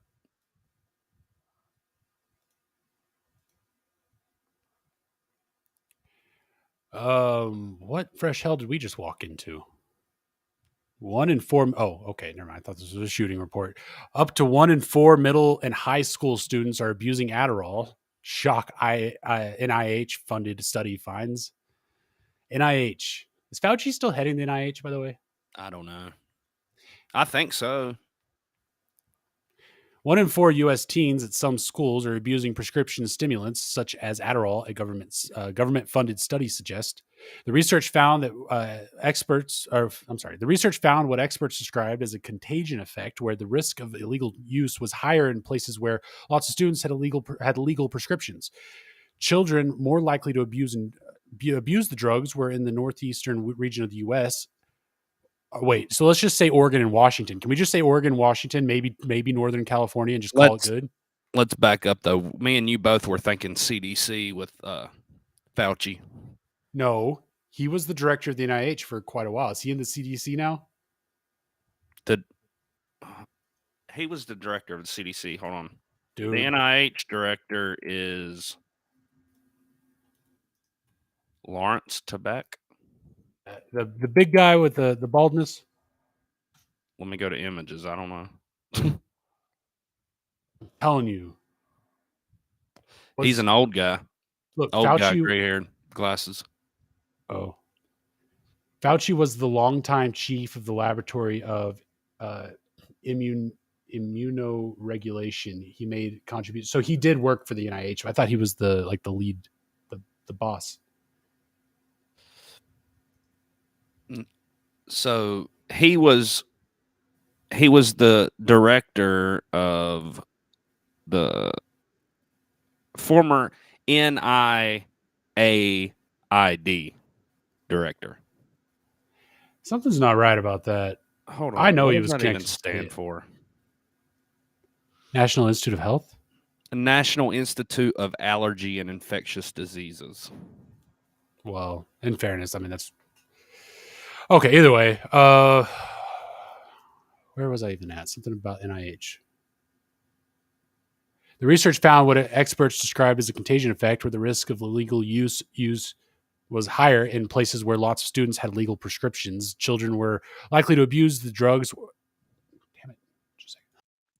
So he was the head of the CDC, and he was in office from November 2nd, 1984 to December 31st, 2022 for the CDC director. Okay, well, the crimes are the same, but the roles are different. I guess I got my Fauci's mixed up. But the northeastern region of the U.S. are white and have highly educated parents. So if you're one of those waspy people that has a degree in liberal arts and some cushy job somewhere, and you probably don't raise your kids properly, just know that they're running around taking tons of Adderall or selling their Adderall to somebody's taking them. And there's actually okay, we're back to TikTok. There's a TikTok challenge going around right now where kids are taking as much Benadryl. I saw Benadryl as they, and try, because you can hallucinate if you don't. One kid just died. I wanted to include it, but so he did this Benadryl challenge. He took like 12 or 13, and next thing you know, they're rushing him to the hospital, ended up going on a vent and dying soon after. And the mom was trying to bring awareness to this. So if you got kids and they're out there doing dumb shit on TikTok, just be aware. And I wouldn't even let them use TikTok because we all know what it is, but just be aware. Okay, I don't know. Yeah, I mean, I don't know. That's the gist of this article is that but like, okay, what was it? There was a report last month found 1 in 10 teenage boys in the U.S. were prescribed the drug, with those figures not counting many that are abusing it without a doctor's approval. Stimulants are increasingly used to treat ADHD, but they rank as the most misused prescription drug among teens. Many kids are dealt drugs from their peers who often do have prescriptions themselves, but take advantage of them to misuse it. National Institute of Health paired with the University of Michigan for the research, published Tuesday in JAMA Network Open and used data from between 2005 and 2020. In total, 231,141 middle and high school students across 3,284 schools were included in the study. Students were included in the monitoring in the future survey, which honestly gathered data on the behavior and attitudes of U.S. teens. Some people say that ADD and ADHD aren't real. As somebody who's been told I'm on the spectrum and suffers from like stuff, a lot of OCD and ADD and nervous disorders and God, all of that stuff. I'd argue that it's not. I'd argue that it is real, but it's not to say that it is what people say it is. I just think concentration is a skill. I'm obviously a very jumpy person. But I actually have the skill of when I'm locked in on something, I can concentrate on 3 things at once. I can really, when I focus up, I focus up. So I don't know, but I don't think that we should be giving our kids stimulants. Well, when I was probably 12 or 13, it stemmed from a parent-teacher conference, and I was daydreaming a lot, things like that, and they sent me to one of those places, and I wasn't ever diagnosed with anything, but they did prescribe me Adderall. My parents let me take it for one day because that day I begged. This is totally unlike me, out of character too. Totally unlike me. I was running out the door when the bell rang. I'm going home. I begged the teacher to stay after to teach me this one thing that I didn't understand about, like just some minor thing, but I didn't understand it. And she did. But she ended up calling my parents and was like, your kid's up here tripping right now. I got to the point. I got to the point where, because I didn't understand it, and look, I don't really like cry like that, but like I was starting to tear up because I could not understand this thing. And it was because of that medication. So they immediately took me off of that. And then I remember years later hearing about how on college campuses this was being, sold, from people who had prescriptions. And essentially what I heard from, I would consider a pretty reputable source when it comes to like drug use, one of those cats, they were like, it's like legal coke. So I don't know. Yeah, I don't know about that either. It's a stimulant, right? So it's like if you have ADD, if you drink coffee, and my brother was really bad when we were kids. I remember it calmed me down too. But the thing was like my brother was so crazy when we were kids. Nobody knows how crazy I was. I'll put it that way, right? So I just kind of like skated under the radar, and they were always like trying to figure out how to fix him. But apparently, if you drink coffee, it does help you. It has the effect of ADD, just like Adderall on somebody who doesn't have ADD. If they take it, it gets them all hyper. But with somebody who does have ADD, it's just kind of supposed to mellow them out. But I think it just turns everybody into zombies. I had one of those stepmoms that liked to give me pills, so she'd slip me an Adderall every once in a while. And I'm not gonna lie, man. I worked with my dad building decks, and I still remember this. Had to have been 12 years ago. It was probably one of the most smoothest, most put together days I'd ever had in my life taking an Adderall. Everything just was in place, and my brain was working right. And I don't know if I've ever experienced that before. I will agree because I felt good about what I was doing, but at the same time, I was kind of like just an emotional wreck, like too hyper, too like, let's go, let's figure it out. I think if they would have cut it in half, the dose, I think I'd have been good, but I was jacked up, dude. Like, and this was the dose that the doctor said take, but whoa. I wouldn't mind hypothetically getting some off the street. to get some work done around here. But like, I mean, man, like we cannot be putting our kids on all these because that's the whole thing is they just want us to they want to get the kids onto the drugs early, the medications, the scripts. You got to keep going to the pharmacy. You got to keep giving them the money. You don't worry, you have insurance. So what's going to happen is you're not going to get charged anything, but we're going to move the money around in the background. And it's scary, with the fentanyl scare that we got going on right now. And I mean, these kids are just trading pills on campus. And I mean, you don't know that that's even an Adderall. Not that I'm advocating for Adderall. I'm just saying, like, that could be fentanyl. And next thing you know, your kid's dead because they wanted to do good on their, whatever the AI ain't writing for them in school, Yeah, right. Like, damn. I don't know, man. And you know what? I would almost argue that with the how lazy people are going to get with AI, that it's going to become that much more prevalent, the ADD thing, where it's like everybody has ADD. No, you're just lazy. You're just not used to having to do anything. It's like the AI can't do it, so just do it later.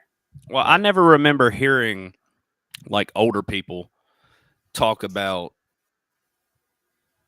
Well, I take that back because a lot of times I'll hear older people say, but they'll always associate it with their age. They'll be like, I don't remember anything. Like, I'll go into the kitchen and forget what I was going in there after. And I'm thinking, I do that like 3 times a day. So like, that's not an age thing. I don't know. No, that's a stoner thing. Okay. Lay off the ganja. No, I do that exact same thing too. I think most people do. Do you? I don't know if it's just being distracted. Like you just you're processing so much with your brain that you just. Well, humans weren't meant to have access to the amount of information that we do right now. Humans were meant to, live in little social groups and in their small little community or village and, talk amongst each other. And maybe a neighboring village would pass information to you that you could, implement wherever you are, but not like real time, whatever you want to know you have. And we're curious creatures. So like, is it hurting us to have this much information? Honestly, I've considered the possibility that all social media, I mean, if you think about it, you're just scrolling, right? Mm-hmm. And we all know about the DARPA projects that these all spawned from anyways.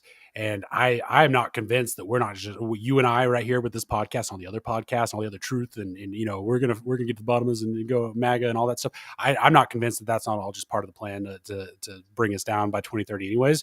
But have you ever seen Clockwork Orange? No. Okay. So there's an iconic scene in the movie you've probably seen where he's tied down to a chair. He's got straps on. They've got these things holding his eyeballs open, and somebody's dropping liquid into his eyes to keep him moist. And he's in front of a giant TV screen that's got all these little screens on it, and he's just being force fed all of this. I think for them, they played a bunch of like horror and a bunch of like violence and just really, because the thing was he was like this horrible, rotten person. And then he goes to jail and they get all that out of him where he can't even stand up for himself. And then they let him back out of jail and he has to go face all the people he was horrible to. And he gets his ass kicked and all this stuff. So the movie is actually really like, it'll put a sick feeling in your stomach. But the idea of brainwashing somebody into thinking a certain way and feeling a certain way, and like, even like to the point where you cap their aggression levels by flooding them full of pictures and images. Look at what we do with our social media feeds all day long. We're swiping, just being flooded full of shit. And now whether it's just random stuff that people are actually posting or if it's all based on an agenda, I don't know. But either way, I don't know that we are supposed to download all that. No, and we're totally desensitized. Just like a difference between us now and like I just pulled this up because I remembered hearing stories about this. So the movie The Exorcist came out December the 26th in 1973, and there were multiple cases of people fainting during the movie. Whoa. They had never seen anything like that before. It was totally new, the scariest thing they've ever seen. They were fainting from fear. Now... What would cause you to faint from fear? Like, I mean, and back then, like, and you even see it in the old movies, and I'm sure it was exaggerated, but something dramatic would happen, and they'd be like, oh, and like, the lady would pass out, But this stuff happened back then. And another one, I can't remember, he was some ghoul back in the 30s, which was the first, like, makeup a horrific character that these people weren't used to either. And the same stories were coming about from that. People were fainting, of course religious people were, it was demonic, stay away from it. But I feel like I said all that to say, I feel like people are desensitized from everything. Like just today I saw 10 people get shot on my feed. And one was very graphic, and it's just like, I kept scrolling, and that can't be good. No, I don't. You're right. I don't think it's good to normalize half the shit that's been normalized in the past 3 or 4 years. Right. But that's what I mean. I mean, we have been as a society, we have been psychologically abused by all of the media, all of the news, all of the social media crap, all of it, all of the policies. If and that's the thing is like if this is all just like one giant fucking show or movie, I'm gonna be a little pissed. Because it's like there better be a good reason for putting people through all this, and if it's not, well, I mean, I don't know. I've been there for a while, thinking that same thought. Same with the vaccines. But look, I mean, everybody wants to blame Trump for these vaccines, but here's the deal: I know for a fact they were planning on locking these down for 5 years. They said it. This is 2023. We are 3 years. Like we are now. Like it's March. It's April. March, April. No, it's April. But in 2020 of April, this is about the time where they were starting to lock us down. So this is literally 3 years from then. 2 more years from now, they would have come out with a vaccine after the economy would have been completely decimated. No jobs, no nothing. All of this shit would have gone south. Trump rushing that vaccine out, whether you want to believe it was a saline shot, whether you want to believe it was the actual vaccine or whatever, it stopped them from being able to say, oh, we can't come up with a vaccine, so everybody's got to stay in their house for 5 years. He knew what he was doing. Right.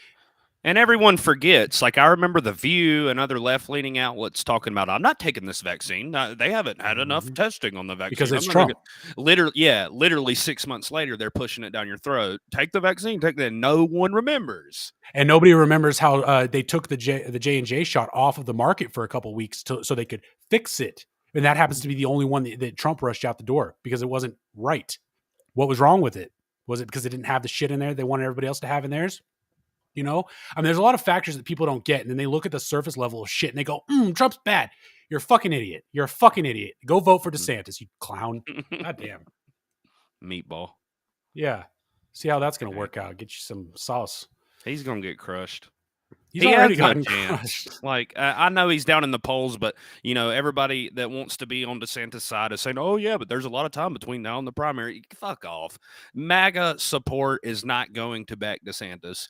He does have some support out there, but he's getting crushed. So what little support that he does have, it does not even, weigh in comparison to Trump's movement, which is a phenomenon. He quietly announced he's going to run. Meanwhile, they're out of gas at South Florida, and I don't know where he's at now. He's not in Ohio anymore, but he's still doing his book tour because he's not technically allowed to campaign right now. I heard they staged a little Jewish protest out there too. I don't know. I saw that. I saw that. And he made a joke about money. I don't know. Just real funny. Here. Stay in your lane, Ron. Stay in your fucking lane. Chill out in Florida for a while. You could have waited till 2028. You could have waited. Exactly. But no, I'm all for some normalcy. I definitely don't want Biden to be president. And I'm all for Trump. If he's as American as he says, let's do it. I'm for it. But I'm tired of the controversy. I'm tired of the lies. I'm tired of the having to pick through stuff, come up with the truth. I mean, the news is supposed to tell us what's going on, and we have to listen to the news, then go do research, and then put the story together ourselves. It's insane. I'm tired of all this, and I would like some normalcy. So it's like I'm not going Trump's great, but I see what's going on here. And if you don't, I don't know. Well, hopefully there'll be some type of shift with all of the mainstream media being labeled as fake, and everyone knows they're full of shit. Regardless if they're right or left, they both push their narrative and, fuck the truth be damned. There's a little bit of truth in both sides. You know what I mean? But maybe there's going to be a shift since they realize that the people no longer trust them. Maybe they're going to be forced to, be held accountable with what they report. Hopefully. I don't know. Well, I do have, I know, there's some people, we lost a couple of viewers over the Trump thing. I don't know what to tell you. I feel obligated to be pro-Trump at this point, just because I just want this. I want all of this stuff to die down and go back to whatever normal we can find at the end of it. So that's why I'm all in. I'm full forward. You're not going to change my mind on it. But I'm also not like going to be like, this isn't a MAGA podcast either. I'm just going to throw that out there, right? Am I right on that? Huh? Are we a MAGA broadcast? No, we're not. I'm not. What's that pin say there? There you go. Okay, Trump pins.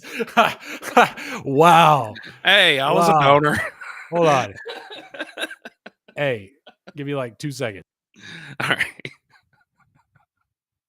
I don't know what he's doing right now, but look, I'm Trump all the way. I don't give a fuck what anybody says or thinks. Y'all know how it was under those 4 years that we had. Unfortunately, we're not in the same position now, are we? Hey, look. We're ready to go. All right. Let's go.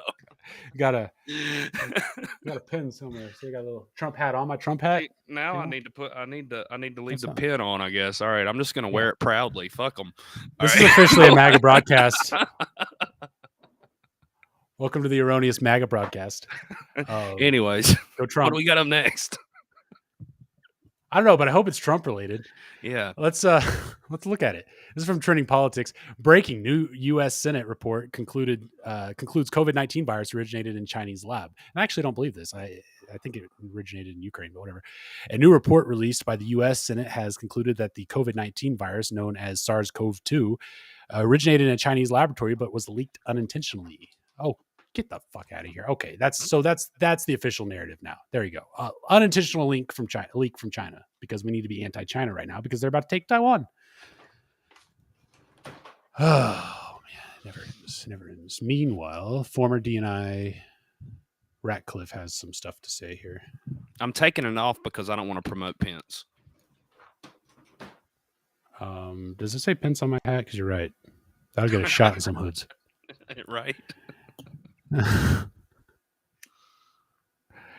A lab leak is the only explanation credibly supported by our intelligence, by science, and by common sense. Former Director of National Intelligence John Ratcliffe testifies that the Wuhan lab is responsible for spawning the global pandemic. Again, our intelligence, by science, and by common sense. From a view inside the IC, if our intelligence and evidence supporting a lab leak theory was placed side by side with our intelligence and evidence pointing to a natural origins or spillover theory, the lab leak side of the ledger would be long, convincing, even overwhelming, while the spillover side would be nearly empty and tenuous. Like the words coming out of your mouth. I don't know. I actually liked Radcliffe. I don't know if I'm supposed to, but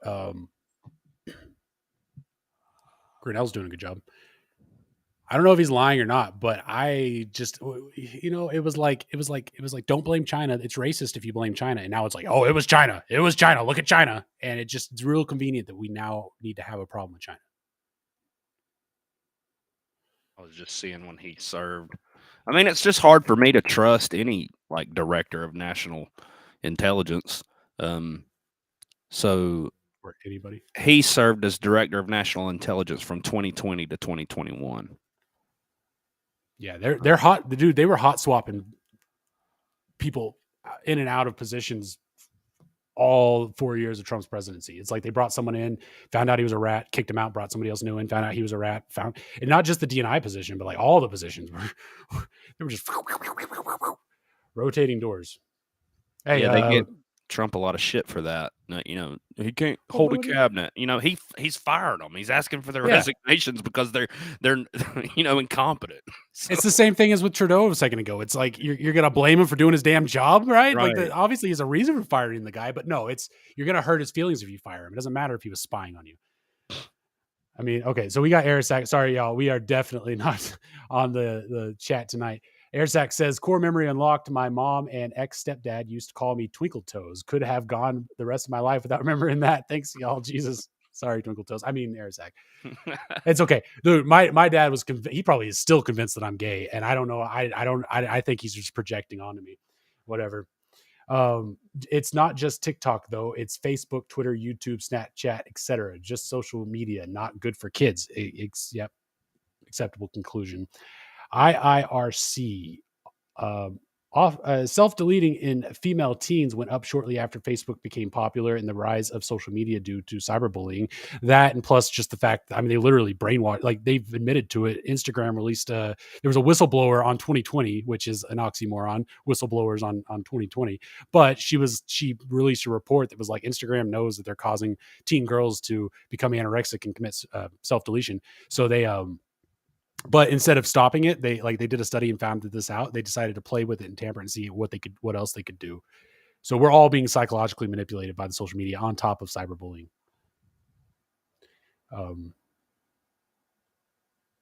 Like a drastic increase. Drifter just explained my daily life, freaking out because I can't understand this thing. LOL, the only drug I'm on is coffee and nicotine. And I'm same here, plus THC. If I remember correctly, IIRC. What does that mean? IIRC. I don't know. I don't think it's I don't know. It's IDK. Oh. It's not O either. No, I'm just kidding. All right. I don't mean to keep going on, man. Did you want to jump in for anything? Or No, I was just thinking about Social Dilemma. Y'all go check that out because, like, the top execs of these companies or top developers are literally saying the same thing. Like, and it specifically addresses like the suicide increase amongst, like, I think they're 13-year-old women or girls. Just sorry, it's really sad. What is this, man? I didn't look at this, but it says former public prosecutor of Ukraine, Yuri Lutsenko. He says in the video that we will fight to the end until victory. Shocking video from the front lines. Former public prosecutor of Ukraine fights with the background sounds of spacecrafts attacking. Shut up. Just another fake video. Bullshit. Is it fake? Ukrainian part. Well, the noises in the background are. And I watched some more propaganda of them like running through, and they were using the same sound effects. Like the sound effects wouldn't change when they were inside the building versus when they were outside. It's just like they're fucking making fake little movies to post on TikTok and Instagram and bullshit. Just spacecraft, though. Listen to it. Okay. Готуємося до війни. Не віримо тим солодкоголосим гриндоболам, які обіцяють нам, що через 2 тижні, через 3 місяці, через півроку, в травні, в серпні, чи може до зими ми переможемо. Переможе той, хто буде готовий воювати. It's the same explosion over and over again. Exactly. It sounds like they clipped the audio out of a Star Wars movie. And look, if you're dumb enough to fall for that, I don't know what to tell you. But that's fake. Like, look at his war paint. Yeah, she said it looks like face paint he's got. It looks like face paint he's got on. Yeah, it does. It's probably green screen behind him, to be honest with y'all. Yeah, let's see if we can. До перемоги. Це українці. Слава Україні.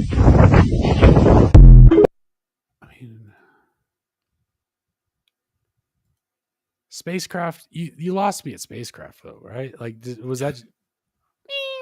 You could have been like jets flying overhead. I've been like, okay, yeah, that's jets. I wouldn't have thought twice. I wouldn't have listened. I wouldn't have been trying to pick it out. You tell me spacecraft, I'm listening. I'm watching intently, and if I see anything weird, I'm gonna call it out. You just lost your propaganda. Ginny, I thought the same thing. She said with a fan blowing. Yep, that was a green screen. He had a fan blowing on his hair because they had to make his hair move to make it look real. With some bullshit sound effects behind it. And yeah, kind of crazy. The space invasion will not be televised. France, following and during President Macron's speech yesterday, citizens took to the streets to continue protesting against his unpopular pension reform.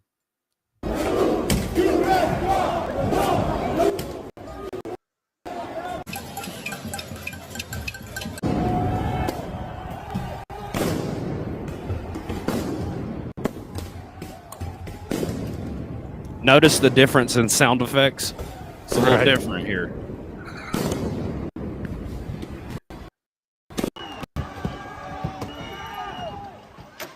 Hey. Well, it's a cop car. Yeah, he felt the danger in that. France is on fire. Yep. Has been for the last how many months? Like, Is there a joke there about French fries? No, it's too soon. Sorry. I don't know what to think about that, but that's, I mean, like France is, I mean, France is like one of the countries of the world, right? It's one of the big ones. It's the ones when you think countries, Correct. it's not the first one. Well, but I mean, there's some countries like you wouldn't think about. What's that one? The Borat, Kazakhstan. Even though it's actually one of the richest countries in the world, and it's a deep state holdout itself. Very like rich, beautiful place, right? But nobody ever thinks about Kazakhstan. No, but you think about countries, you think about France, Russia, China, America, Brazil, maybe, right? I agree. So it's sad to see it go. I guess I don't know. It's not going, but that's They love it's you popping or off. whatever. Oh, hey, say la vie. And Sarah, Sarah. Right. I don't know what either of those things mean. Don't that mean bye or is it hello? I might have it. I don't know. I don't speak French. I don't either. I like their toast though, It's a sexy language. I give them that. especially when they're smoking a cigarette. What do we Some got? Raw's alert. All Southwest Airlines ground.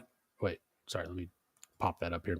All Southwest Airlines grounds all planes across the United States due to equipment issues, and a nationwide ground stop has been issued for the FAA to all Southwest airline flights after reports of outage in airlines' computer system. This is the second major failure in 5 months. Around 800 plus flights have been grounded. So I mean, This is weird. They said it was because of a glitch. I don't know, man. well, yeah. So they're saying that it's their computer systems, and I'm in the same boat because I don't know exactly how things work. Because I know the airports have their systems, but then every airport has. Airports are essentially like consignment stores where every airline gets a booth, right? And that's where you go to get on your plane or a set of terminals. But then those airlines would have their own computer systems, which have to work with the airport's computer systems. But then I guess they also connect to the plane. Well, Southwest is known as a shitty airline. They shut down in December too during the holidays, and like people were stranded all over the country. So I don't know if it's just we've talked about the airlines failing, borderline bankrupt, can't afford to replace different aircraft in their fleet. So I don't know if it stems from that. I don't know. Plus pilots just falling out of the sky. Yeah, there's that too. Shout out YouTube. I don't either, but I've been looking at airlines as a possible buy. Like airlines or like Boeing or like Lockheed or like what are you thinking? We don't give financial advice first and foremost. Airlines. Yeah, exactly. I'm not trying to be like I'm stayed at this price, but like, yeah, I've been watching, and I like they were looking good as a short term swing. Now I don't know, but it's just Southwest Airlines. But let's find out tomorrow if we don't have issues with another airline, because what if they just halted the what? Most of these airlines are buying from Boeing, and I was just looking at Boeing. Let me share my screen real quick. Look at this shit. Yep. Oh.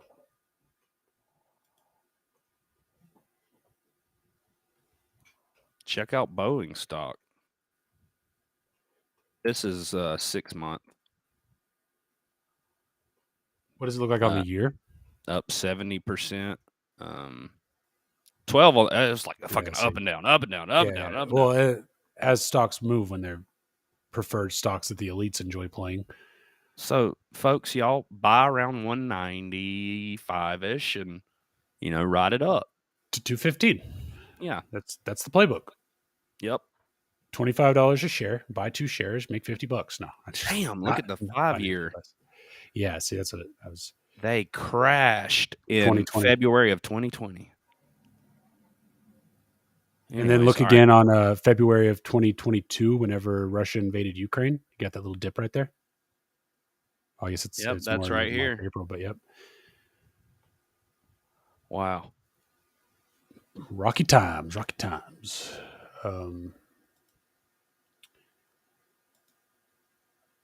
They use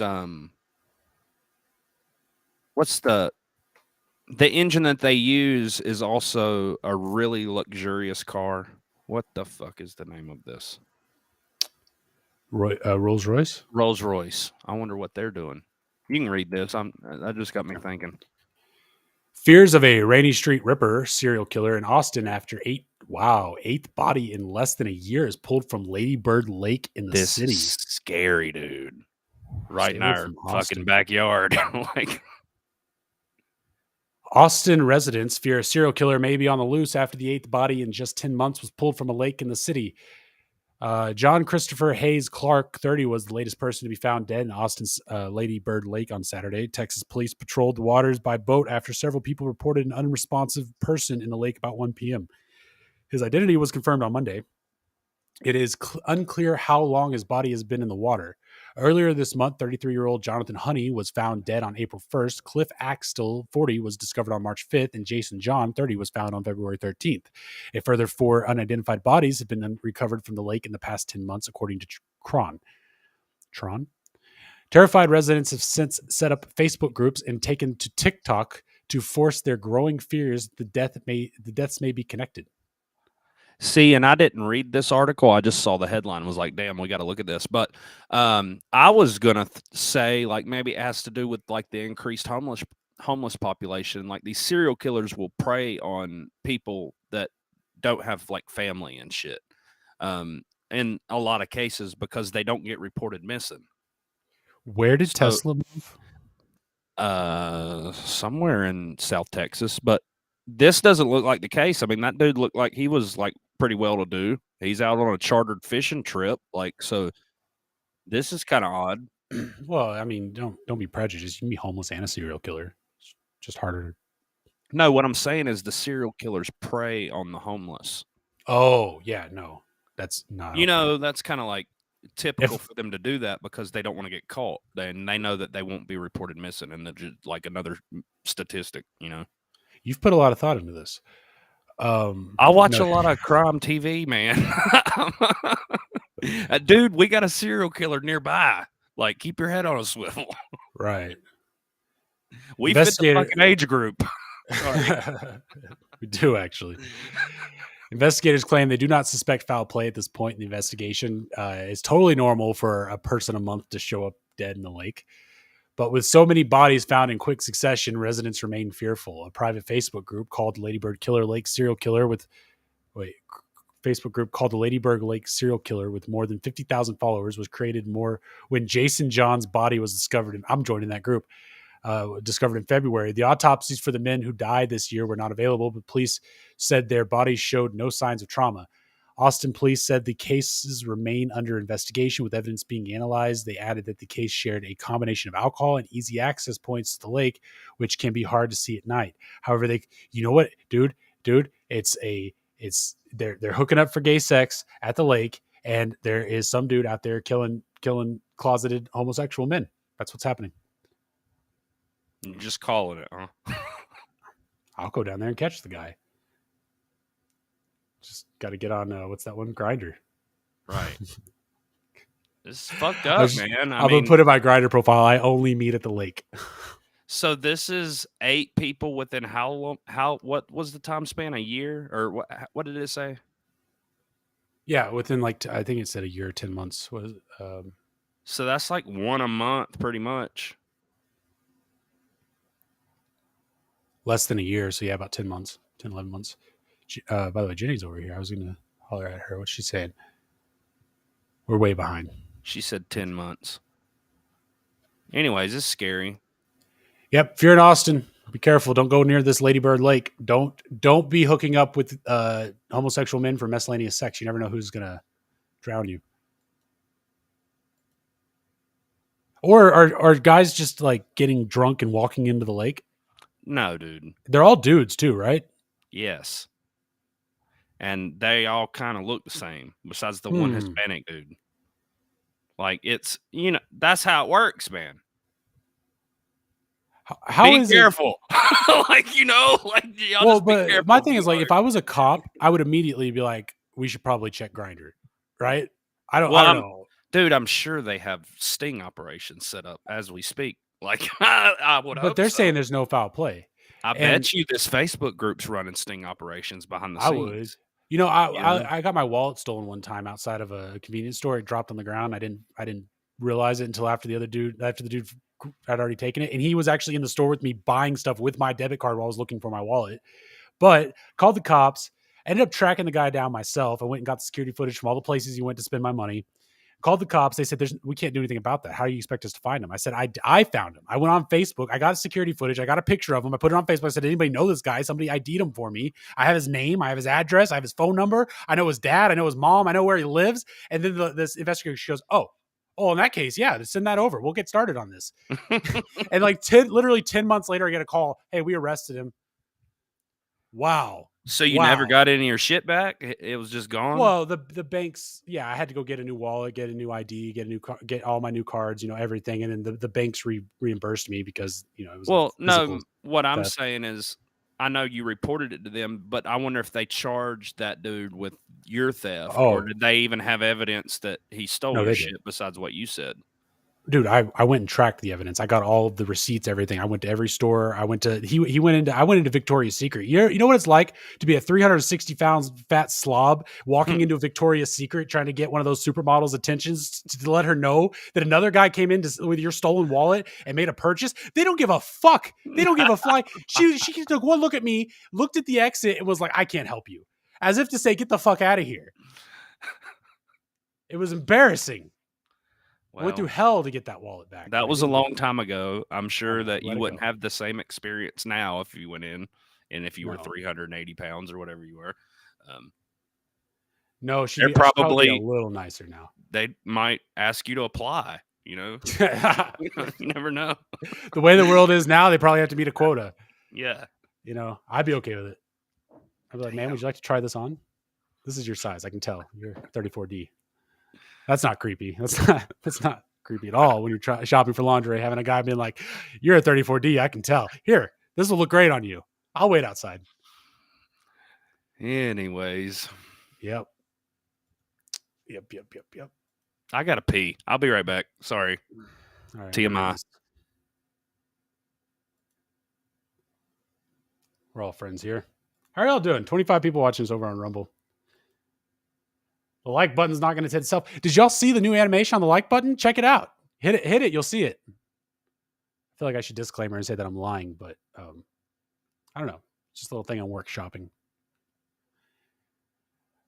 This is from the Daily Caller. Alleged, and we covered this. We covered like when the Erroneous Podcast was like a little fledgling podcast. Not like now where we're a little older, but when we were first starting out 20 episodes ago, we'd brought a story to the table about how the feds had busted a group of secret police for the Chinese government that were operating within the U.S. borders. And this is a follow-up on that story. Yeah, 9 likes over on Rumble, and we appreciate every single one of them. Alleged Chinese spy operative arrested by FBI for opening secret police stations, attended ritzy dim events. Another oxymoron. Y'all, by this logic, I could go open up a police station right now. I mean, granted, I'd probably get arrested and in trouble for it, but that's why this doesn't make sense, because it's illegal. But whatever. I'm just picking things. I'm just being picky. An alleged Chinese Communist Party operative arrested by the FBI on Monday was pictured meeting with several prominent New York Democrats at a swanky dinner and campaign events, a Daily Caller News Foundation investigation found. Ling Jingguang, whom the FBI arrested Monday for conspiracy to act as an agent of the People's Republic of China, is pictured with New York City Mayor Eric Adams and Senate Majority Leader Chuck Schumer, and even attended an apparent fundraiser for New York Democratic Representative Grace Ming. According to multiple Chinese language news reports and photographic evidence, Liu allegedly operated an overseas police station on behalf of the Chinese government. The FBI charged Liu with obstructing justice by destroying evidence of his communications with a Ministry of Public Security official. Just months after the FBI raided the office of America Changle Association. What the hell is that? America Changle Association? Okay. I'll look it up. Okay. The nonprofit at which Liu previously served as chairman sometime in the fall in 20. So it's a CCP front. Multiple photos taken at events in New York City revealed that Liu Jingwing met with Ming Adams and Schumer during an event in 2022 and 2023. The DCNF identified Liu Jing, who served as America's Changle Association's chairman between 2012 and 2018, by matching his photo found on an archived version of America's Changle's website with photos from events. What's up? I was just looking them up, and all the reviews. First of all, they have a 1-star review on Google. And I was just looking at the reviews, and it's like, this place needs to be shut down. They act like a police station for Chinese people who go against the CCP in the U.S. Wow. And another one is like, it does undercover work for the scumbag Xi Jinping. I mean, it's all just saying the same thing. Like, they arrest us when we do shit. Like, that's amazing. It's one of over 100, according to this guy on the review, it's one of over 100 Chinese police stations set up around the world to hunt down dissenters who escape their tyranny. It's also a fake nonprofit the CCP uses to gain influence and buy off dirty politicians and government employees. Holy shit. Dude, it just goes on and on with the reviews like this.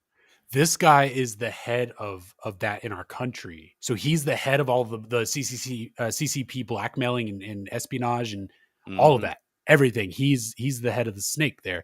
But he set up a bunch of police stations here in the U.S. Right.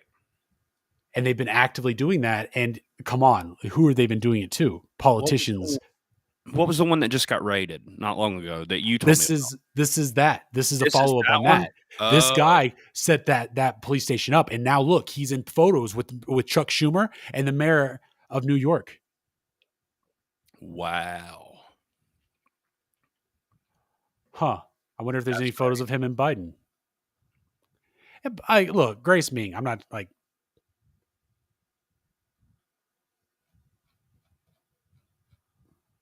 I don't even know what to think, man. I don't know what to think because I hate the idea of being like Ming Chinese CCP. Let's get her.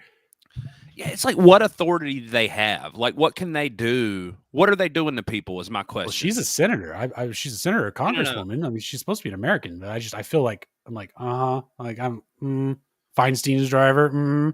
So let's say there is a police station, right? And apparently there is. I'm not saying there isn't, but like, so it exists to spy on quote dissenters. What happens are they just reporting back to China, or are they actively like get in the fucking van and they're like, what's going on? Like, I think that they are literally here to police Chinese American citizens. Like, I think that's the by intimidation, or like, my question is, what are they doing? Like, let's say you're Chinese, you're a Chinese American citizen now, and there's this organization nearby. What are they doing to you? For like, let's say you're hosting this podcast. What are they doing to you? Well, it said intimidation, spying, blackmail. But yeah, you're right. Like as far as like actually illegal, they're not. If they arrest, what do they? I guess they would be considered kidnapping, but to them it'd be arresting you and then like taking you to a holding cell somewhere to be in jail for a little bit. But it's like in a warehouse somewhere, you know. Like I mean, they don't have any authority or anything. But I guess they could technically police their citizens here if they wanted to, up to the point where our law gets involved. So it sounds like to me there's a communist terrorist organization that's actively spying on American citizens and intimidating them. And I don't know, if we weren't so corrupt, our DOJ and FBI and shit would get involved. But they did do the raid, to their credit. Right. Who knows why? I mean, that's because you can't even be like, yeah, they're getting them. They're you had to wait for the other foot. It's gross, but this is from the Gateway Pundit. Soros-funded St. Louis Circuit Attorney Kim Gardner's team no-shows murder trial, allowing murderer to go free. This pissed me off. There's something very, very wrong with this individual who's allowed to destroy the rule of law in St. Louis. Why is she allowed to carry on? Yesterday, in a murder case in St. Louis, Kim Gartner, prosecutors never showed up. Kim Gartner's. Is this the chick that killed the kid? I don't know. Let's find out. Case up. As a result, the killer was allowed to walk free. That's a dumb rule. St. Louis Circuit Attorney Kim Gardner could be held in contempt of court after a prosecutor in her office no-showed a murder trial Monday morning. Judge Scott Milliken sent a notice to Gardner's office asking her to appear before him on the morning of April 24th to show cause why you should not be judged in contempt of this court. If Gardner fails to appear or show cause, then Judge Milliken could levy a fine against the city's chief prosecutor, put her in jail, or both. An assistant circuit attorney was supposed to appear for the trial of Jonathan Jones, who was charged with first-degree murder and armed criminal action for the September 6, 2021 shooting death of Brandon Scott near the Gateway Arch. I was in St. Louis during that, wasn't I? No. Yeah. Yeah, you were. I was. Yeah. I was like, I had to have been like less than 800 feet from that. Wait, no. That was 2022. No, you weren't. Yeah, you're right. No, you weren't. Right. Sorry. I'm just inserting myself into it. Okay, here we go. Jones and his public defender, attorney Cecilia Appleberry, were in court at 9 a.m. Monday for the scheduled start of a jury trial. When no one from the circuit attorney's office appeared, Appleberry filed a motion to dismiss the case outright.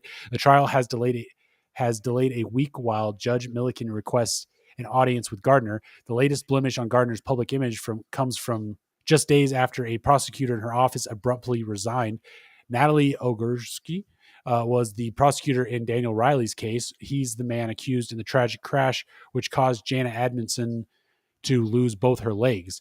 Recently, Gardner's team didn't show up in court to enforce the law again. The repeat offender went on to hit a Tennessee volleyball player walking in St. Louis City last week, and the young girl lost her legs after wow. Okay, so she's the prosecutor. She just doesn't show up for the trials of these violent offenders, and then they get to walk away, and then they go out and they take the legs off of basketball players or volleyball players or whatever. It's sick. I'm glad I don't. Well, I don't know. I still like St. Louis, but either way, that's sick. I'll say it. I'm glad you don't live in St. Louis. Well, here's another thing. They implemented this weird ass technology where they can literally spy on it's like Batman. Did you ever see the Dark Knight where he had all the computer systems and it was like echolocation and he could pick up on people's cell phones and get, and he was like, I'm going to destroy it after I'm done because it's too powerful. They literally announced they have that technology in St. Louis. They can spy on you from anywhere in the city. It's insane. I don't know how much it works. I didn't see it in operation, but they were on the news while I was up there talking about how, this is going to make our city safer. And but no, And I mean, that's not to say that every other city doesn't have that, but they were very proud of it up there. It's disgusting. But yet they can't seem to show up for trial. This is from Timcast News. Trans activists and over of the organizers are trying to keep the protest peaceful while Antifa seeks to escalate, because that's what they do. Anytime there's a crowd, Antifa's going to show up to commit crowd warfare crimes. Right. Take your mask off. Take your mask off, Miss Thing.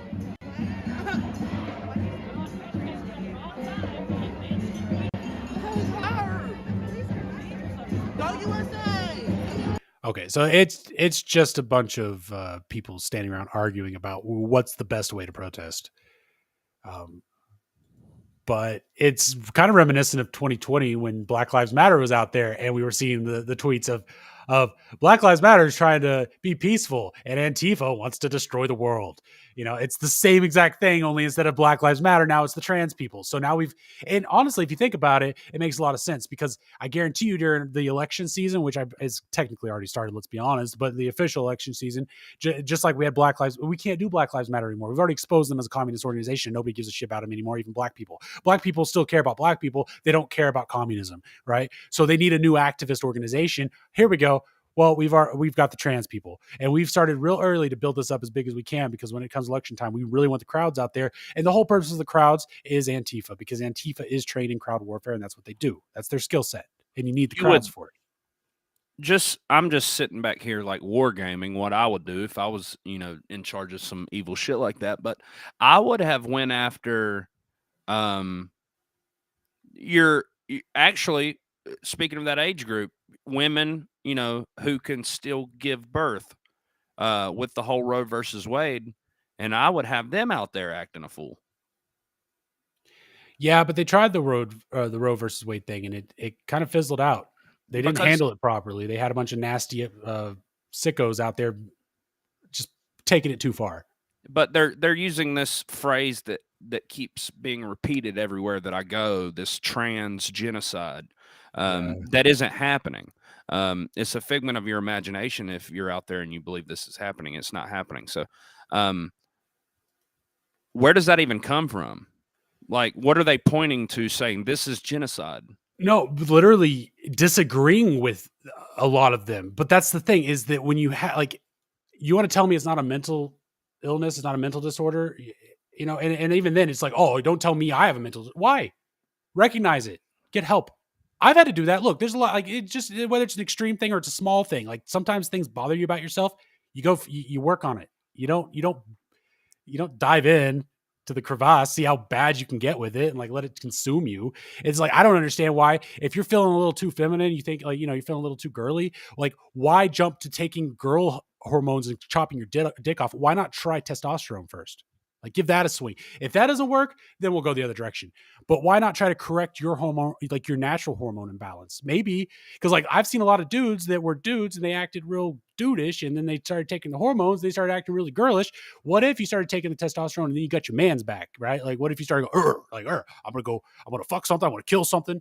Like, what if you like went like and it solved it for you, but instead let's mutilate ourselves and live a what happened to the day when, okay, if you want to use it as a scale, like masculinity, femininity, like in high school I knew like guys who were like more on the feminine side than like the tough I want to fight you side. Like they were, and a lot of chicks like that.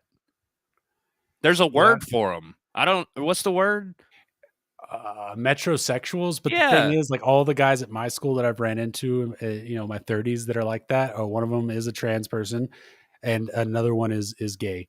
And those are the two that I've ran into that since then. So but again, like, I kind of wonder what would happen if their parents weren't like, hey, take a little testosterone, you need to develop a little more. And then, then maybe their whole lives could have been different. And I'm not saying like your lives are sad, you need to change them. I'm just saying like the whole reason why we're even talking, like, because I know I've probably offended everybody at this point, but the whole reason why I'm even on this subject is because it is like the part of the mental illness is just being so absorbed in your own self that you can't see past your own bullshit.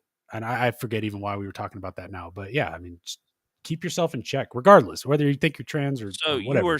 You were saying like the trans genocide, they're pointing to situations of just disagreement and saying that you're not allowing us to exist because you disagree with us. Hyperbolic victimization, or Here's where I stand on that issue. I am not going to say that you are a biological woman. I'm not going to say that you're a biological man if you were born the opposing gender. I'll call you whatever name you want to be called. I'm not mean, I'm not, an asshole. But don't sit here and like expect me to go along with your delusion that you're having a period or a menstrual cycle and all that bullshit. Like, I'm gonna laugh at you at that point, like, because no, you're not. Like, Yeah, and those videos of the guys taking the hormones, talking about I'm getting my period. No, you're rotting your prostate. It's away. Weird, and it's just weird, painful. Y'all. Come on. And we've got our friend Ben in the audience tonight. We got our downvote for the evening. Thank you. Thanks, Ben. All interaction helps. Much appreciated. I'm sorry. Like, I don't know what I'm supposed to do, man. Like, here's the thing. We're doing a show. We have our opinions, but we love everybody. Like, honestly, I know Drifter loves everybody. I know I love everybody. Well, I'm not a pleasing person, but I still love you. The words that come out of my mouth are meant to help. I know that. the best laid plans of mice and men often go awry, or wait, was it the road to hell is paved with good intentions? That's probably what it is. I'm paving my own road to hell by being on this podcast saying that, you should probably seek help. Yeah, and I mean, also we have all these other issues that are connected with the trans community that, if we're going to talk about it, let's talk about it. They shouldn't be playing in, like a man should not be playing in female sports. People are going to get injured. It's just common sense, people. And we've even gave a solution. Trans league. Have your own league. If you're going to be trans, and if you want to play sports, do it in your own league. That way you're not. That way, I definitely would watch it. That would be entertaining as shit, dude. like no offense, but anyways, there's people who can't compete now who excelled in their particular sport of choice. Before this was an issue, they excelled and they had a chance to, go down in history as the best potentially. But now they're getting all of their hopes and dreams stripped away from them because of this, and it's unfortunate. So, yeah. Look, just real quick, Canadian weightlifting or women's weightlifting is done because they had that trans guy go in there and destroy every single metric, just completely wipe the board because he couldn't make it in men's weightlifting. Goes in there and does that, and so now, like this year, the men's pro weightlifter, like the champion, goes in, identifies as a woman, and crushes that dude's records. And he did it to prove a point. But at the same time, now those women they're never going to get on the board. You're going to have to invalidate both of those entries and give the women their sports back. Otherwise, the women might as well just pack it up and go home. And you're going to have one trans man and one man identifying as trans competing with each other. And it's very clear that the champion weightlifter is going to win every time because man or trans man, either way, the guy's jacked and he's just a better performer. Well, for those of y'all who missed the first part of the episode, so I actually had to go to the ER today with my ear. I fucked up, punctured a hole in my ear. When I was filling out the form, when I first got there, thank God they're not about no woke shit because, they need to know it's an emergency. We need to know how to treat you. Like, this was my ear, but it could have been anything at the ER, right? Like, the first question, are you male or female? Because the difference of the two is it differs in some treatments of how they're going to treat you. So they're not playing the game. That's a good point. Yeah.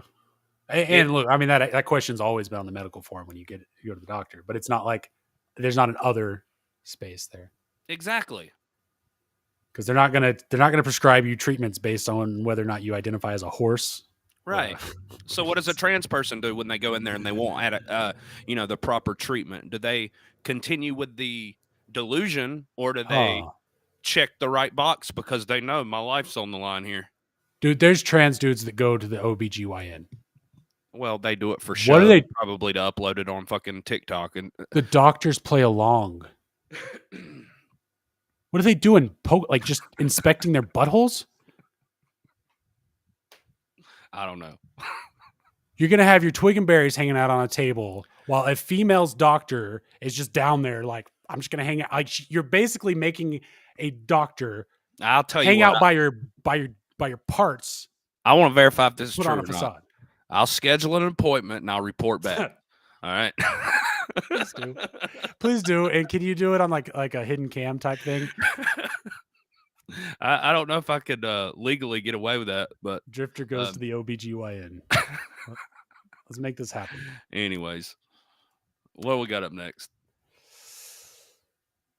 Oh, well, in brighter news, 7 people hit, 4 killed in Maine shooting spree. Jesus. You remember when the DC shooting happened? I don't know how many people they killed, but I saw one of these the other day, and then I saw another one today. So that we're getting copycats of highway shootings. The last one I saw, somebody shot. Either the shooter was on a motorcycle or they shot some guy on a motorcycle. The motorcycle was laying in the road. So the same situation has happened twice in the same week. I'm telling you, they're getting the wackos out there all riled up.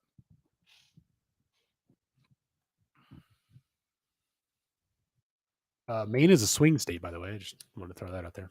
At least 7 people were shot, including drivers, on a highway when a gunman went on a shooting spree in Maine, according to state police. A person of interest was later detained. The investigation began on Tuesday morning when 4 people were found dead inside of a home on Augustus Road in Bowdoin, a town in Sagadahoc. So that's not right. That in Sagadahoc. It doesn't make it much better. County, about 28 miles northeast of Portland. A short time later, at about 10:30 a.m., police responded to reports of vehicles being hit by gunfire while driving southbound on I-29 or I-295 in Yarmouth, about 20 miles from Boyden. Real quick, we got Kinsey over there on Rumble and Geek. Welcome, y'all. And Philps, L. Philps. Cheers, man. I believe that's lady, but we don't want to assume genders around here. Oh, yeah, you're right. I'm sorry. I'd never look at the pictures. I just look at the name. My apologies. If everybody could put their pronouns in the chat, I'd appreciate it. Right. Okay, so what? I mean, like, what? So do you got a dude driving around with a gun, just capping? Like, look, there's bullet. Holy shit, dude! Yeah, you see the car up front? Right through where the driver is. Can you imagine? You just cruising. I mean, there's no. I mean, it looks like the driver stopped the car. Their trunk's open for some reason, but there's no front end damage or anything. They didn't flip it, so it's not like. I mean, they got shot, but they were able to pull over. Yeah, and we don't know the trajectory. Maybe it went into the passenger seat, kind of coming from an angle. But still, scary as fuck. I mean, well, it says 7 people. Well, 4 of them. 7 people hit, 4 killed, but the 4 that were killed were in that house. So yeah, you're like the person in this car, I guess, got hit, right, but not killed. Pulled over, and I mean, I don't see. I guess the ambulance would have already ran off. But I mean, damn, dude, who's doing this type of stuff? Gangs? Are there gangs in Maine? Of course, but I didn't know. I don't know anything. I don't know anything about the suspect, but there's just a lot of unhinged people out there right now.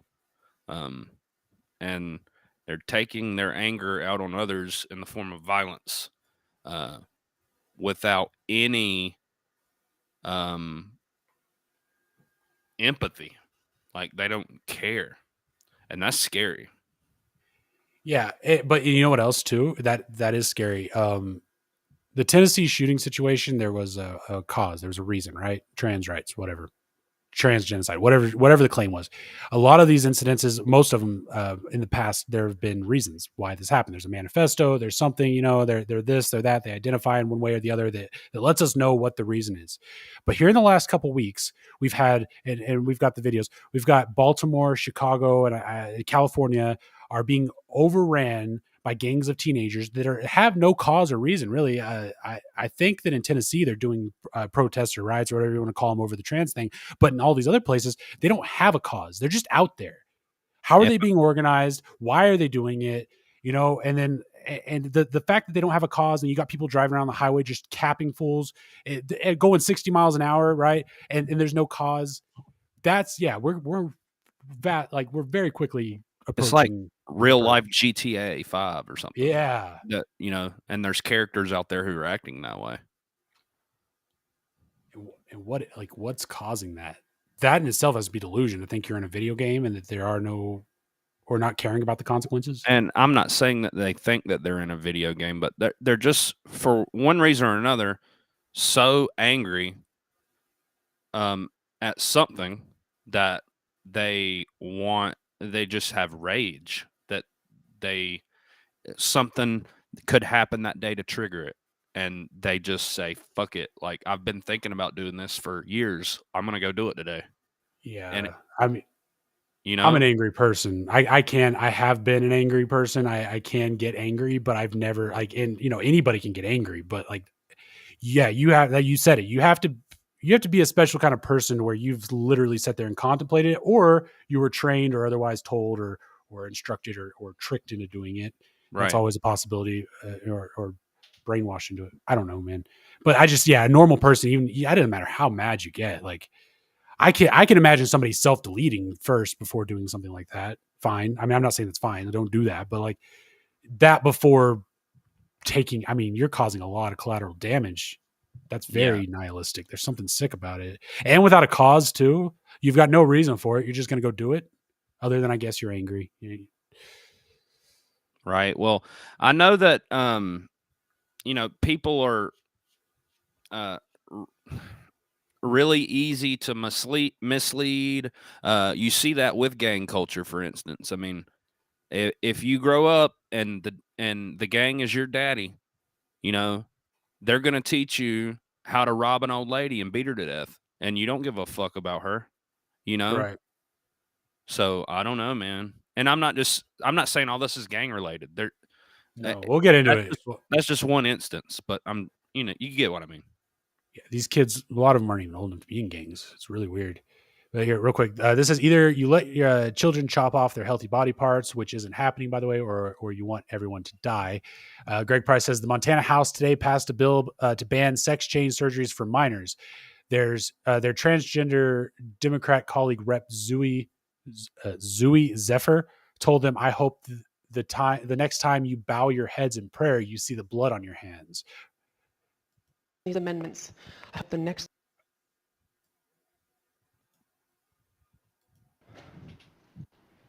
And the only thing I will say is if you vote yes on this bill and yes on these amendments, I hope the next time there's an invocation, when you bow your heads in prayer, you see the blood on your hands. This lady, overly dramatic. Watch the look on this lady's face. Your heads in prayer, you see the blood on your hands. She just rolled her eyes. Yeah, she's thinking this bitch. That is exactly what she just said in her head. There's no blood. They're children. Right. They're not being murdered. Look, this is so common sense at this point that anybody who's arguing for what this person wants needs to stay the fuck away from me. Like, period. It's insane. I get it. Like, what you're saying is, I get the argument because it's not completely without issue on the other side of it. I get it. Like, so you've got these kids and they identify as transgender and they don't feel comfortable in their own bodies. So, but still, it doesn't matter. Like, they need to help them cope, get them therapy, put them on testosterone if they're a guy and they're feeling, you know what I'm saying? Like, let's try that first. But you don't jump to cutting. You're mutilating them at that point. They never get to come back from that. You don't regrow. We're not lizards. You don't get to regrow your dick. Yeah, and it's like, just to, as a parent, like, I would want them to be 18 to make that decision, because I'm not going to make a decision for a kid like that they may regret later on. There you go. It's they come to you at like 30 years old, and you can do whatever you want, but like, no. Can you imagine where I'm at? You let you basically force your 5-year-old to transition because they said that they were a girl one day, and then at 30 they come to you and go, "You son of a bitch! You realize I was 5 years old. I had no right to make that decision." And your sick ass probably wanted it, considering you allowed it to happen. Like, what kind of a father are you? Yeah, no, you don't want to be that person. Take the short lumps now and know that in the long run you're going to be better off for it. Maybe I'm wrong, but like, we don't allow children to get like breast implants and things like that. Not yet. Well, the reason why I'm asking it is just like another like plastic surgery, unless you're severely disfigured because of some type of health, thing going on. They don't actively, like, you don't see 12-year-olds in there getting Botox and shit, like, right, or anything like that. The doctor would be like, "No, wait till you're 18, and then your body is fully developed, and that's a good point you too. Can come back." Let's say you've got a son and let's say he's 8 years old. He wants to transition. And you say, "Okay, yeah, sure. I don't care. Go do whatever you want." At what point is it appropriate to get him a boob job? Because, girls go through, puberty at like 12 or 15 or whatever. So like, at what point are you signing your adolescent son up to get his buds? Or is he the flat chested girl in school? Because nobody wants to be the flat chested girl in school. So at some point you're going to have to help him out, get him a stuffer bra or something. I'm just saying, like, there's a lot of questions that come up in this situation if you don't wait till they're 18 to make their own decision. True. Sorry. I don't know how we got here. I had a lot of energy drinks. I'm lit. No, not like here. Oh, just as a society, we're having to start podcasts to argue about whether or not kids should keep the genitals intact. things went south. Speaking of south, breaking massive explosion after an 18-wheeler fuel tanker overturned, because it has to be a fuel tanker. Currently, numerous emergency personnel are on the scene to a massive explosion of a deadly 18-wheeler fuel tank. That's a weird 18-wheeler fuel tanker accident in Brownsville, Texas, as it overturned and burst into flames. Officials are reporting that one person is dead, with the flames and smoke seen miles away. This sucker is on fire. Hey, that's the line of the fuel. That's not the biggest.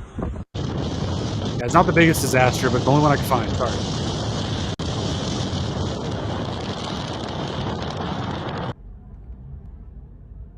Had to be the driver, right? Yeah, on the highway like that. And God help him. Damn.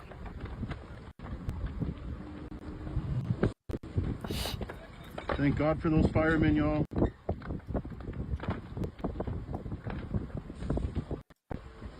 Oh my God. Oh, this is over there by Edinburgh and McAllen. McAllen? Houston area? No, McAllen is, Bro, that's the very I'm scared tip this shit's of gonna blow, Texas. y'all. Right by, southern border. Like, as far south as you can go. Oh, wow. Yeah. Yeah. Okay, so this is at the very tip of Texas, pretty much. I don't see Brownsville on the map, but it's probably because it's like a 10,000 person town that you have to zoom in on. But yeah, so I mean, I don't know. Like, it's just another fuel explosion. Fuels and toxic chemicals. Those are the only things that ever explode around here. Nobody ever explodes a pillow factory. I think I did at a pallet factory. Oh, nice. Yeah. Treated lumber. That's good for the lungs. But you know what pallets all? What? Like chemicals and other hazardous things. So True. I don't know, man. Food, everything that gets shipped. Yeah.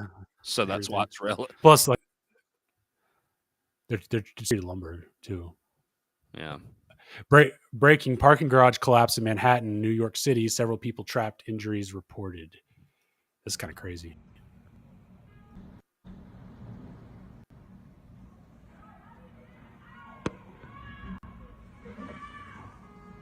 Yeah, get out.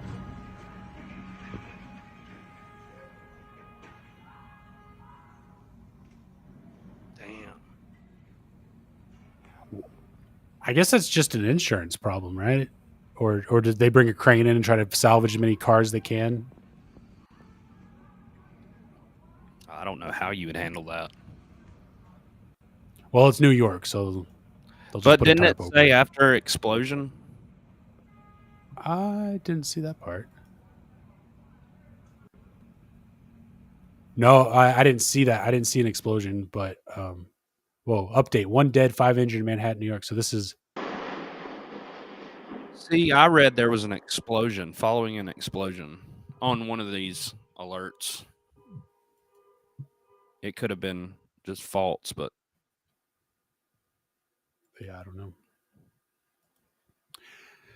I don't know, but those parking garages are built pretty well. It's New York, so third world country, probably cardboard. I didn't do it. I don't feel bad about saying it. I mean, we got a serial killer in Austin, so right. Not like about what we're doing over here. Breaking: numerous firefighters are battling a massive warehouse fire. A significant fire has erupted at a pallet warehouse as numerous firefighters and emergency personnel who are currently on scene battling the fire as a large number of pallets are on fire and rapidly expanding both within and outside the facility, according to the fire officials. Where in Chicago, Illinois? Mhm. Golly. Yep. Chicago.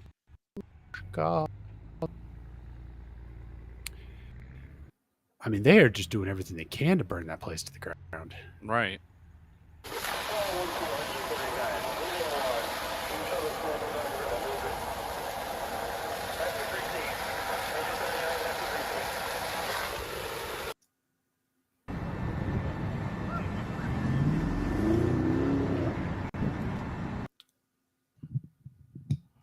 Well, if you want to start it, it's a good place to do it, I guess. Pallet factory. It's a lot of fuel.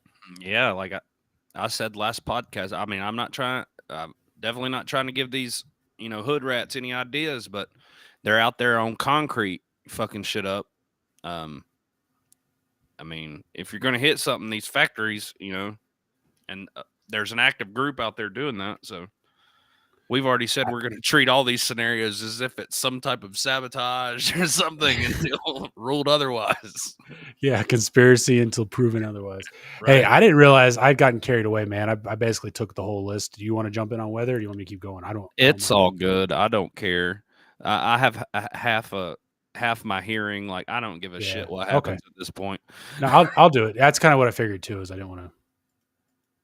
It's really uncomfortable. I'm not trying to bitch about it, but it's like, it doesn't hurt at all. But it's like it's one of those things that's like really annoying. Like you got something in there. Yeah, I hate it. Anyways. So just for the record, the Drifter is pointing out that it's a weird feeling for him to have something between his ears. Thanks for that. Sorry, you set me up. You're right, I did. Now I feel bad. I don't have my keyboard on either. Damn. This is from the AP News. What does that stand for again? Something Associated Press? Yeah. Rocket science. Alaska sky spiral caused by SpaceX fuel dump. I figured you'd like this. Well, it's undetermined. They don't know what caused it, but look at that thing. Anchorage, Alaska. Northern Lights enthusiasts got a surprise mixed in with the green bands of light dancing in the Alaska skies. A light baby blue spiral resembling a galaxy appeared amid the aurora for a few minutes. The cause early Saturday morning was a little more mundane than an alien invasion or the appearance of a portal to the far reaches of the universe. It was simply excess fuel released from a SpaceX rocket that launched from California about 3 hours earlier. Sometimes rockets have fuel that needs to be jettisoned, said space physicist Don Hampton, a research associate professor at the University of Alaska Fairbanks Geophysical Institute. When they do that at high altitudes, that fuel turns into ice, he said, and if it happens to be in the sunlight when you're in the darkness on the ground, you can see it as a sort of big cloud, and sometimes it's swirly. While not a common sight, Hampton said he's seen such occurrences about 3 times. I've never seen it before in my life. No. And also, I mean, not saying that it doesn't exist. I don't know. I'm an idiot, but I'm just saying I've never seen it. Well, according to Google, okay, check this out. That's not even that bad. Wait. Okay, so jet fuel has a flash point minimum of 38 degrees Celsius or 100 degrees Fahrenheit and a freeze point maximum of 47 degrees Celsius, which I guess would be about 120, a negative 120 degrees Fahrenheit, if I'm not mistaken, which means that this spiral of frozen fuel was passed through negative 100 degree. There's 3 photos there. Cycle through those. I'm sorry. Okay.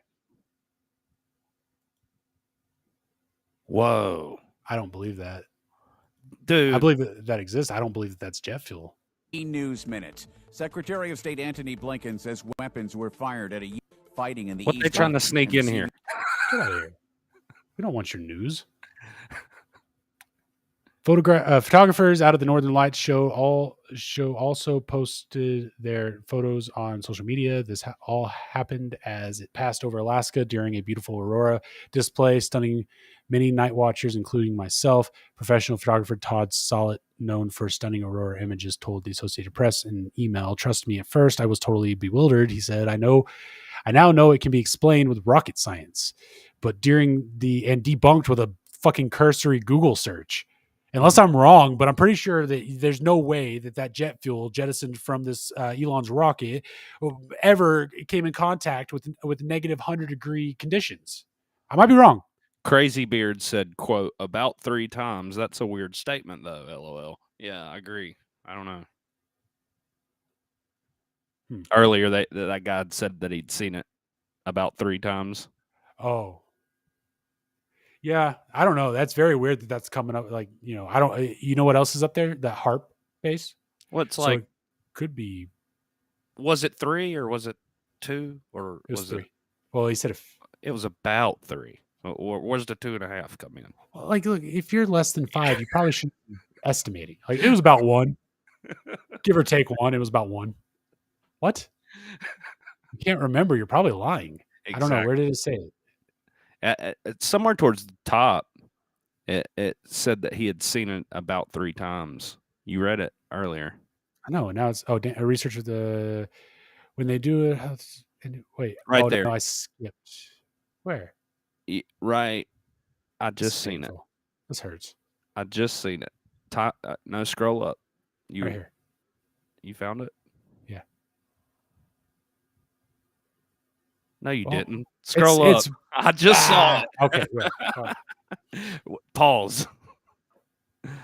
Right there. While not a common sight, Hampton said that he had seen such occurrences about 3 times. Again, well, I don't know. I guess there's some situations where I can't remember if I did something twice or 3 times or 4 times. Crazy Beard says not 3 times, about 3 times. Sounds like he's making shit up. Yeah, exactly. That's because this is actually space aliens or a portal to heaven, and they're trying to cover it up in case anybody saw it. Maybe Case it's a closed. projector. Yeah, Project Bluebeam is what I was thinking, because there's that harp. There's that harp base up there where they're messing with weather and stuff. So it would make perfect sense. Well, you remember when they started they fired it up, about a month ago or something. And and Turkey fell over. Well, and then they also said, now don't be alarmed, but you may see the Aurora Borealis as far south as Texas. Right. Like, I was out there looking, but it was cloudy. I'm like, what are these fuckers up there doing? Like, hopefully different than what this fucker's doing. Look at this. Ooh, this Breaking is today in Tennessee state capitol, expelled reinstated Democratic Rep Justin Jones and Bishop William Barber II brought a child-sized coffin into the building to stand up for the children dying from gun violence. Jones was not permitted to bring the coffin onto the floor. That doesn't matter, though, because now most Twitter will see it. Thank you, Rep Jones, for standing up for our children. This whole thing started over a trans rally, right? Over a bill that blocked mutilating children. Yeah, out in Nashville, right? And then he was out on the floor advocating for the same thing, and then he got expelled for being an asshole. And then he went and did that whole like guns race thing, the whole speech, and then they let him back in, and now he's protecting the children. There's something up with this guy. He's pulling stunts every week. He's gonna run for office, either in the House or Senate in his district out in Nashville, and they're almost just like introducing this dude to us right now, and he's going to continue to pull these stunts. And this is really morbid because he probably used money from his campaign to go to the funeral home and buy this casket, which it's just really morbid and fucking weird. Well, and he cheaped out because he got one for a baby, and babies don't go to school, so the whole thing doesn't make sense. If you really want to talk about babies getting shot, let's pull up the statistics in the inner city of, friendly fire from gang violence, going through people's windows and hitting kids in their cribs and shit. If you really want to talk about that. Like, not to mention, I would really love to know his stance on abortion. I can already tell you what it probably is, though, right? Right. And there's a whole thing about how like 2 million black babies a year are aborted, something like that. He should donate that coffin to Planned Parenthood. Well, they wouldn't need it because they sell all the body parts. That's right. Sorry. Yeah. Silly me.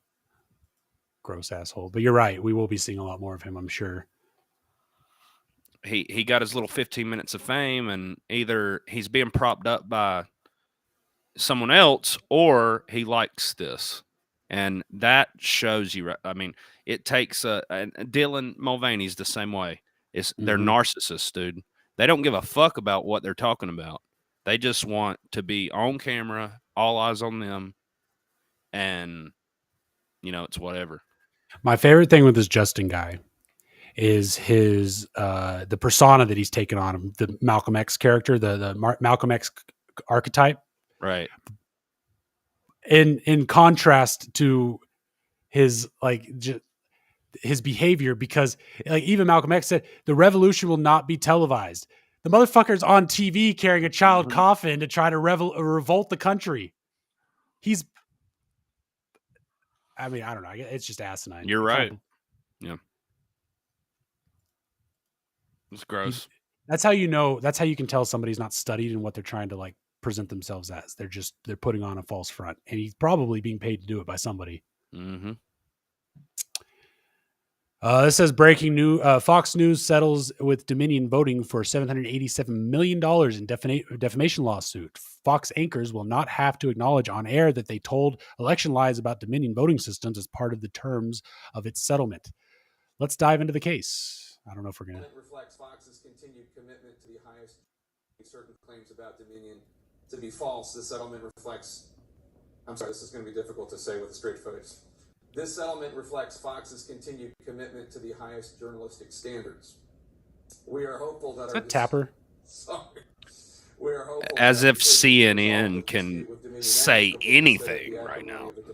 And well, I mean, that's the pot calling the kettle a fake news organization. Right.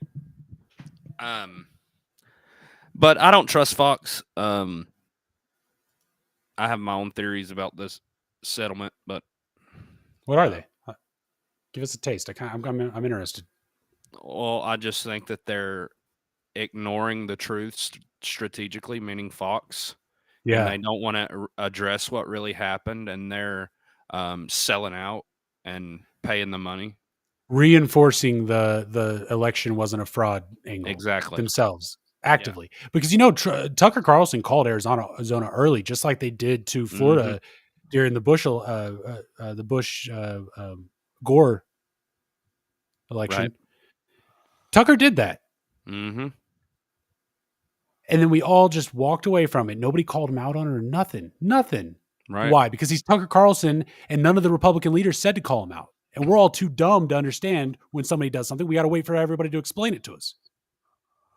And nobody ever explained that Tucker Carlson did a bad thing, so we're all still very pro him. But I actually heard that he tried to get into the CIA and they wouldn't let him, and so he's basically just like a civilian bootlicker. Most of these journalists do have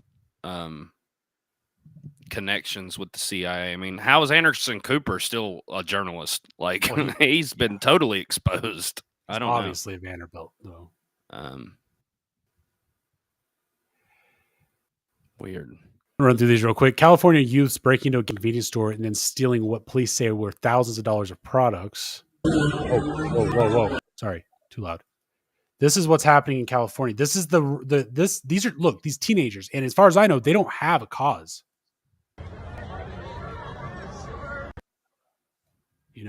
I don't know what they're doing. I honestly believe TikTok has something to do with this, but I have no way of verifying. They just know they can get away with it, know that they're not going to be prosecuted. And I mean, and then the law, it may be Portland, but if you have less than like, I don't know, $1,000 or $500 in merchandise, they legally can't even prosecute you.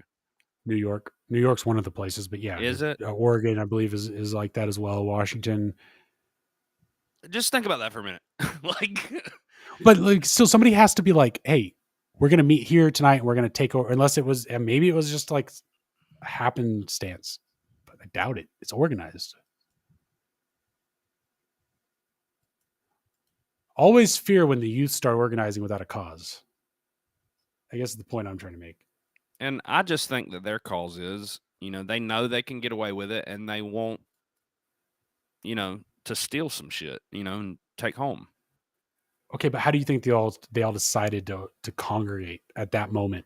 Was it like just the text went viral, or do you think it was TikTok? Somebody on TikTok was like, "Go show the rulers what Yeah, now's the time. Out on the streets with you." Good point. And I don't know if it's a spring break thing. I remember the first incident that happened out in South Carolina was spring break related. Is spring break over? Or this could be an instance like, okay, they're all at the club across the street, and teenagers. I mean, I don't know what they're doing. There's some 18 and up clubs. I'm just saying they were somewhere already gathered up and they got a little wild. I don't know. In general, most schools and universities in California have spring break during the end of March. However, some institutions may have spring break around Easter Sunday, which is April 9th, 2023. And spring break is usually 2 weeks long, right? So, it could be spring break in that area. Same with Baltimore and Chicago, but we'll see if it decreases. These instances decrease after the spring break period ends, because I don't know why they're all together. I don't know why they're all together. I don't either, but there's a lot of commonalities between the people out there riding. I just want to say that. And I cannot believe this again. This literally, if you want to scare me, you know, that song from My Chemical Romance, Teenage, you're scared the living shit out of. Yeah. Watch this.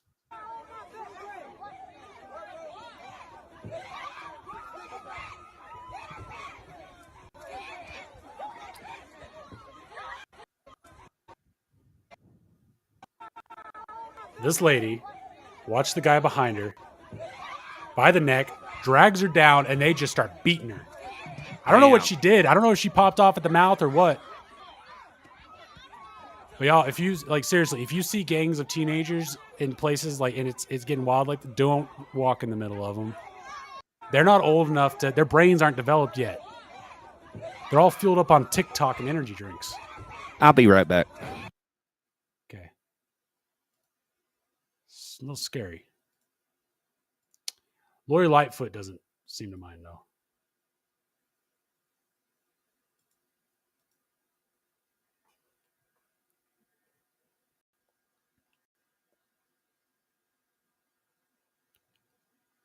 It says after the Chicago mayhem, Lightfoot says the youth came downtown before.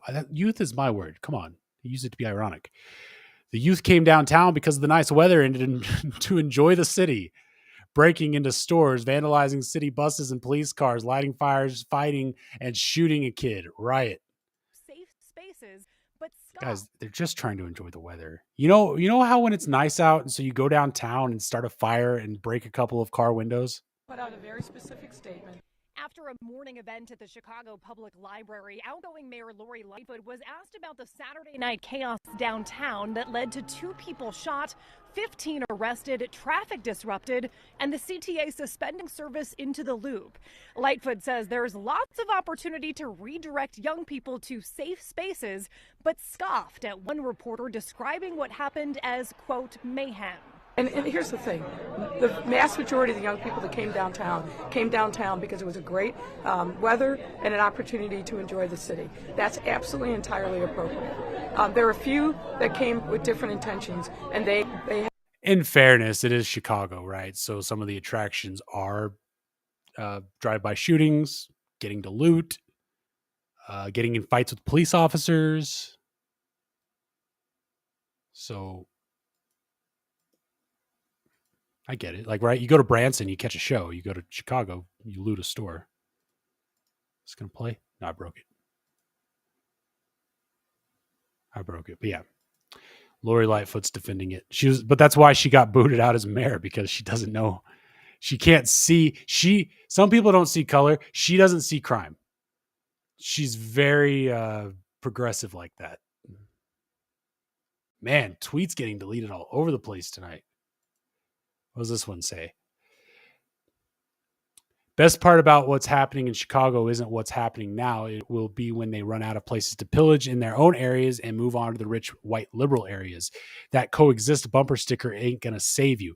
Okay, so the tweet that was deleted was a video of a Walmart that got looted this evening. So they're closing 4 stores in Chicago. One of them, 2 of them so far have been looted beyond. I mean, you're closing anyways, so you don't need your stuff, right? They put up a wall around this. I think it was a rich white neighborhood over there that blocked the ghetto off, so that the poor people couldn't come visit. And it was just announced by the city building planner or whatever that they're going to take that wall down. So they are actively exposing people to this. They've made their poor areas so poor that they act like third world countries, and now they're actively taking down the defense of the people who don't live that way. And I'm not saying like I'm actually like I think it's wrong that the city and the state allowed those areas to get to this place in the first place. But this is what you get when the cops can't do their jobs and the mayor won't do their job, or the governor won't do their job. This is what you get, and there's nothing you can do about it. But for them to be actively like tearing protective walls and barriers and gated facilities or communities down while promoting the crime. Which governor was it that said it was mostly, or no, it was Summer of Love. I don't think it was Lightfoot. Might have been Whitmer. And what'd you ask? Which governor was it that said it was the Summer of Love? And no, it was the Washington. That was No. I thought it was Lori. You want to know what New York's mayor just did? What?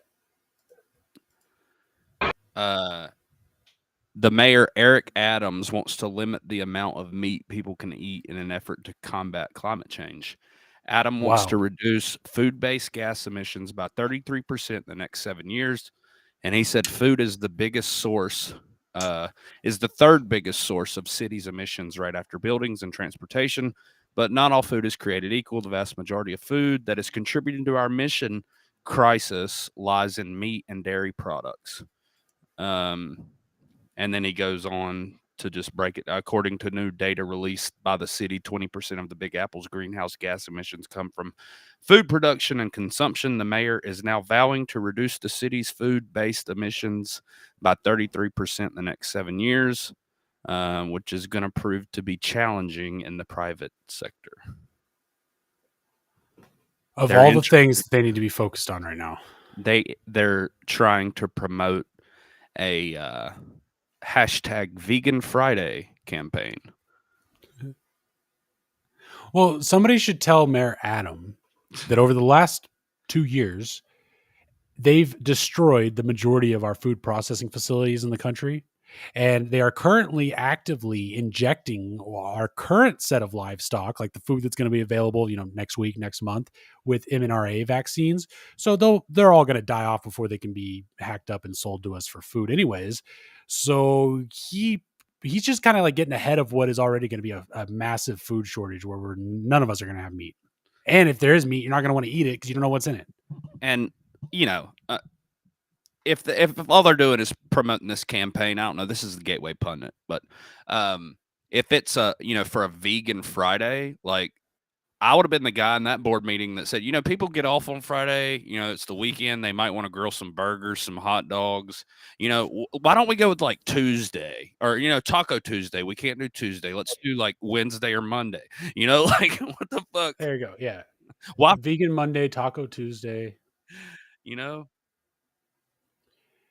This is from April 11th, and we covered this. This is just Baltimore. Same shit. Teenagers out in the streets, going wild, wilding out. And again, not much cause. It's just like maybe they learned it in 2020. Maybe they've been sitting. These are the kids from 2020 that were sitting around. They weren't allowed to go to the riots and they got jealous. Now they're a little older. They're allowed to go run out on their own. Their parents gave them cell phones and told them they had to be home after the streetlights come on. But other than that, they're free to do whatever they want. So they decided to go hit the big city and do it up like 2020 style. But they're just not. Do you think it's just because they're immature right now, or do you think that they will continue? 10 years from now, they're going to be doing the same shit. What do you think? My question is it an immaturity thing, or is it a more of a cultural thing, or what? I think they're kids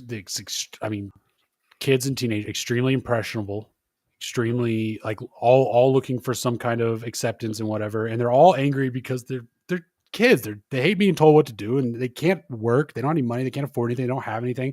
Right? They're kids. They're naturally angry. We were all pissed off teenagers when we were teenagers. Don't lie, but that makes them a prime target for something like TikTok to get them to go out on the street. I'm not saying, I know, y'all are like, this guy needs to shut up. You don't know anything, but I'm definitely not ruling TikTok out as an activator for all this. And I do think that something or someone, some kind of influence is telling them that this is what they need to be doing. What do you think? Well, if it were the same people every time, I would be like, okay, what TikTok accounts are they following, and can we link something? But it's spread out over multiple cities, pretty much the same demographic. And I'm not making this a race thing. I'm just simply pointing out what I see. If it were white people, I'd do the same thing. I don't give a shit about race. But something in that community, I'm not sure what it is. I don't know. I know that from my own personal experience around here, everything's cool. They ain't acting like this. Yeah. They got TikTok. So I don't know. This always comes on loud. Yeah, you're right. I honestly don't know. I know that all of these things always happen in democratically ran states because but even then, like Austin's a Democratic city, Dallas, Houston, basically every major city is Democrat because people who require assistance and want free handouts, they naturally congregate towards the government, the center. And so all of the people who want the government to take care of them end up in the cities, and that's how you end up with democratically ran cities. Whereas all the people who want to take care of themselves, want the government to stay out of their business, end up on the outskirts, and that's why the silent majority lives out in the sticks. Maybe it has something to do with your government that you trust, in this case, not you specifically, but them, is telling you that you've been oppressed and this is how we've taken advantage of you. And, they provide you with a list and pamphlets and all kind of shit. And you're constantly being bombarded with some kind of propaganda. And then your friends talk about it. Hey, did you hear how they're doing this to us? And did you, they're getting reparations out in, such and such. Why ain't we getting reparations? Maybe we need to act a damn fool and tear some shit up. And maybe they'll listen to us out here, like conversations happen like that. And, that invokes an inner rage over time. I don't know. Well, never mind. But this is definitely part of it. This is BLM.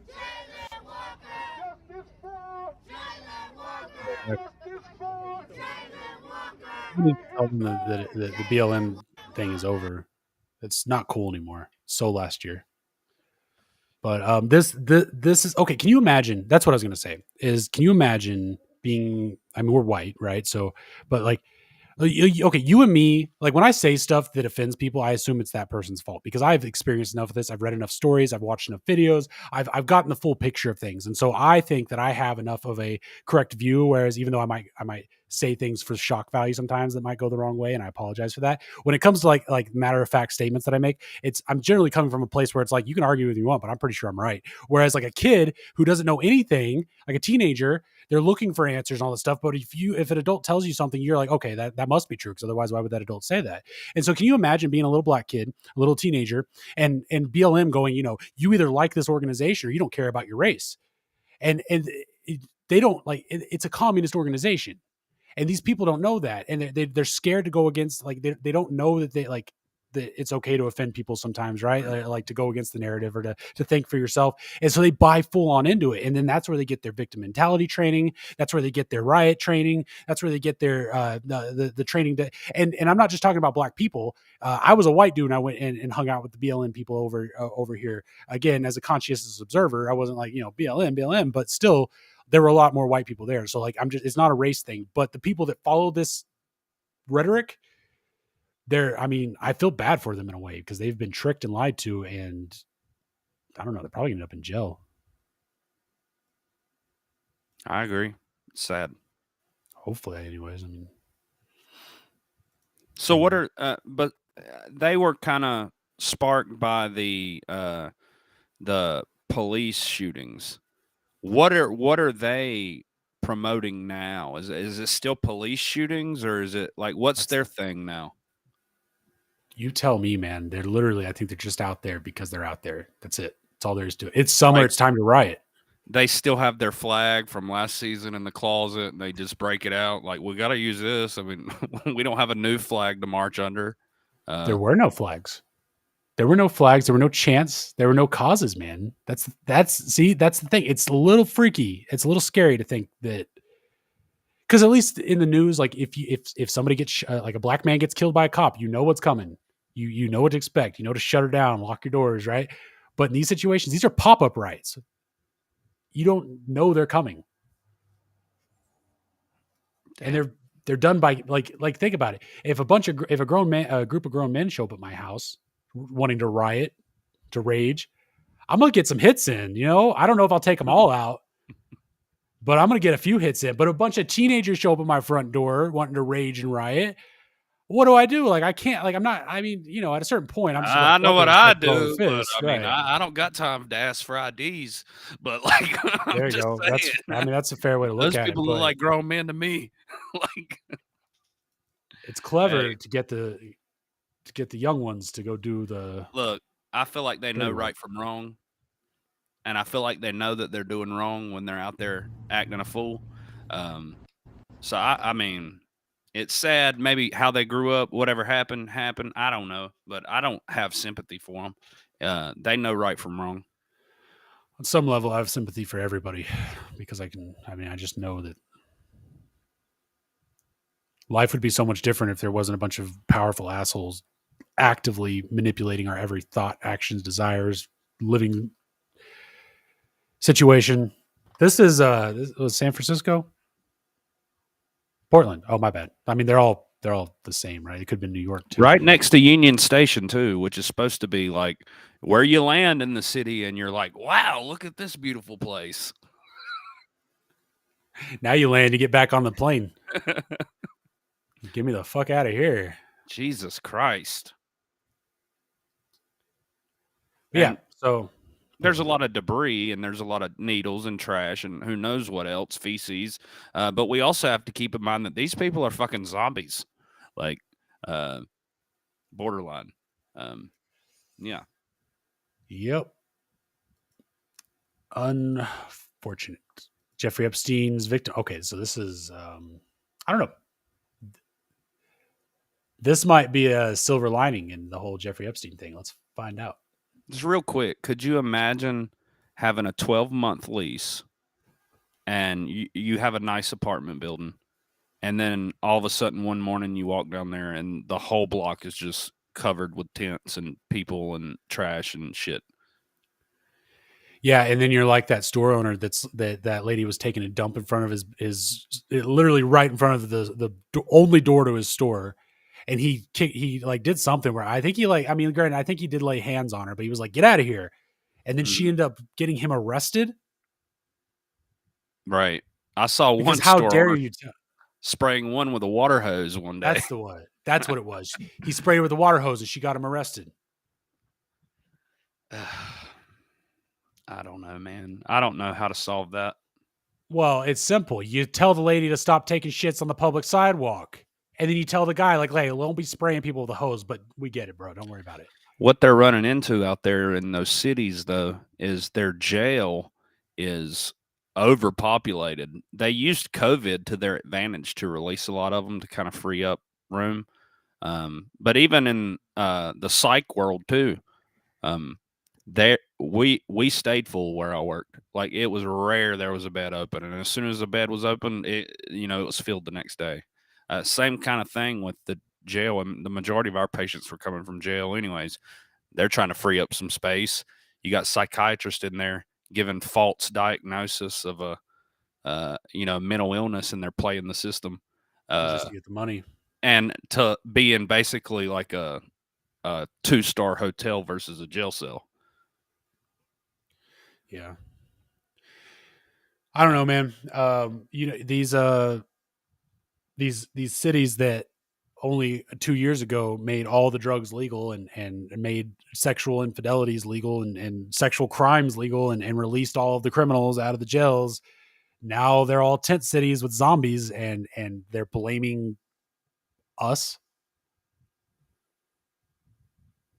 Sounds like it. I just know It's where all- I'm going to avoid. I have no reason to go out there, and they're shitholes now. So Yes. enjoy your shithole. Continue voting how you vote, and enjoy your shithole. The most beautiful countries, no, the most beautiful cities in our country. And if you ever wisen up to the point where you're fed up and you want to get out of there, just move somewhere nice, sir. Not Texas. Stay out of here, because I don't trust you when it comes to voting. But, Right. you know, go somewhere else. You know, and You're gonna make me move to Florida. I'd advise you to maybe change the way you vote. It could help. I don't know. My shit's in order over here. That's all I'm saying. Well, but look, it's that same liberal mentality. It's like, oh, we broke everything. It's your fault. Fix it now. That's the voting mentality of the average liberal. It's like, we're gonna make really stupid voting decisions. Oh, everything broke. It's your fault. No, yeah, okay, all right, fine. We'll fix it. Don't worry about it because we care. We care about anyways, breaking news: Jeffrey Epstein's victim Sarah Ransom, weird name for a sex trafficking victim, aims to publish videos of the VIPs who sexually harassed underage children. Lady's got videos. She says she's going to publish them. This was released April 17th, 2023. I've never heard this lady's name. Sarah Ransom? Me neither. We actually double pasted this article. I deleted mine, but I saw that too. I'd never heard of this girl. Says, as per the Daily Mail, one of Jeffrey Epstein's victims will soon be exposing Epstein's notorious operations involving the sexual harassment of minors. Jeffrey Epstein's victim disclosed that she saw several videos that the disgraced pedophile recorded in which his wealthy allies were seen having sex with a female target in order to blackmail her. In which his wealthy allies were seen having sex. Why were they blackmailing? Oh, in order to blackmail the lady. Okay. Epstein's victim, Sarah, go ahead. I was just going to point out that I don't know if it's LP Hips or L Phipps, but said it was the Seattle mayor. She said it was Jenny Durkin said it was the Summer of Love, and that it was where Chop was. Huh. Over on Chop, formerly known as Chaz. Right. That was in wasn't that in Washington? That was in Washington. Seattle. Yeah. Okay. She also asserted the footage will haunt me for the rest of my life, and that she also has various stashed copies of this horrible video. One of the victims of Jeffrey Epstein alleged that she not only saw the sex tapes of his wealthy friends, but also made copies of them. The newly released testimony of Sarah Ransom has caused the charges against distinguished attorney Alan Dershowitz to, whoa, really? Because, he's on Rumble with his own channel, and he still brings up how he was accused of being on the island, and he's like, prove it. If you got anything, prove it. He came out. And he was like, no, you're going to accuse me? Show the video. But now apparently those, and it's also funny that only his charges are resurfacing. Okay. Where's everybody else? Where's Bill Clinton? I'd like to see his charges. I'd like to see his videos. I don't want to see them, but I'd like to know they exist. According to which Dershowitz engaged in the sexual abuse of minor females. So what do you think? Is she going to do it? I doubt we see anything, man. Who was this article by? It's by the Raging Patriot, according to Daily Wire. I don't know. Daily I've just Mail, been teased. They've been dangling this list in front of my face for years now, and it's kind of another story where we may get something, we may not, but it's unfortunate because the FBI has the list. What if they just raided them all, dude? I'm sorry, I didn't mean to interrupt you, but what if they just the third time? What if they just raided everyone? Fucking do it, please, God. There's you can go look this up. It's not a lie. It's not a make believe. There's something like 300 or 400,000 sealed indictments sitting at the DOJ. Who are those for? I don't know if it's for child sex, whatever. I don't know if it's for criminal, misconduct in government. I don't know what these things are for, but some indictments can have more than one person on them. So there could be as many as 500,000 people fixing to get indicted in this country, but they just kind of sit there. And I don't know what that process is or how they work or why they're sitting there. They could be for completely benign reasons, unrelated to all of this conspiracy stuff, or they could be the key, the thing we're all waiting for. Roll them out. Let's get these people, at least into a I don't know. Let's watch this guy with horns talk to children. This is from an Elmo spinoff show developed for HBO Max. The specific episode originally aired in 2020, just in case you want an idea of how much they previously cared about this stuff before. Sesame. The only thing that's being genocide in this country is the innocence of children. Sesame Street. Look at this, dude.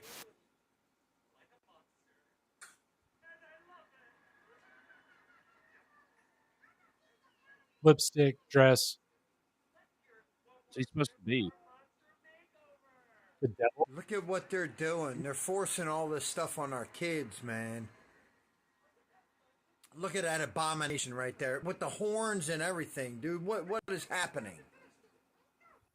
Lipstick. This man could even having long hair, he could be dressed in a way that I know that he understands that he's in front of children and needs to like be like, you know, protect and like have an innocent barrier of respect in that way. And I wouldn't have any kind of I don't give a shit what his politics are. I don't care what he does. I don't care. None of that matters to me at that point. But they're obvious. I mean, come on. Is that Elmo in drag? Is that what I'm seeing there? Look at this, dude. Weird, man. Kind of. Yeah, it is. So, you know, and if you had made this for adults, it'd be weird, I guess. But like, I'd be like, oh, whatever. It's, not my cup of tea. I'm not into it. But like, no, you're just crossing things that don't need to be crossed, and it's pissing me off.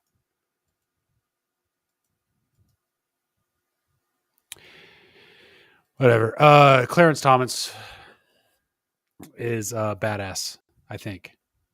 Unconfirmed. You know how you always think someone's a badass and they end up coming out with some shit that makes you regret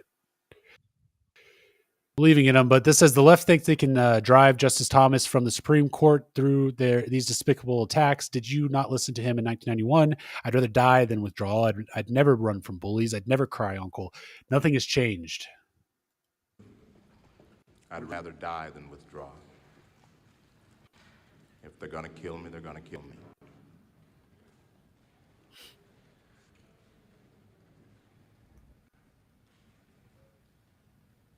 So you'd still like to serve on the Supreme Court? I'd rather die than withdraw from the process.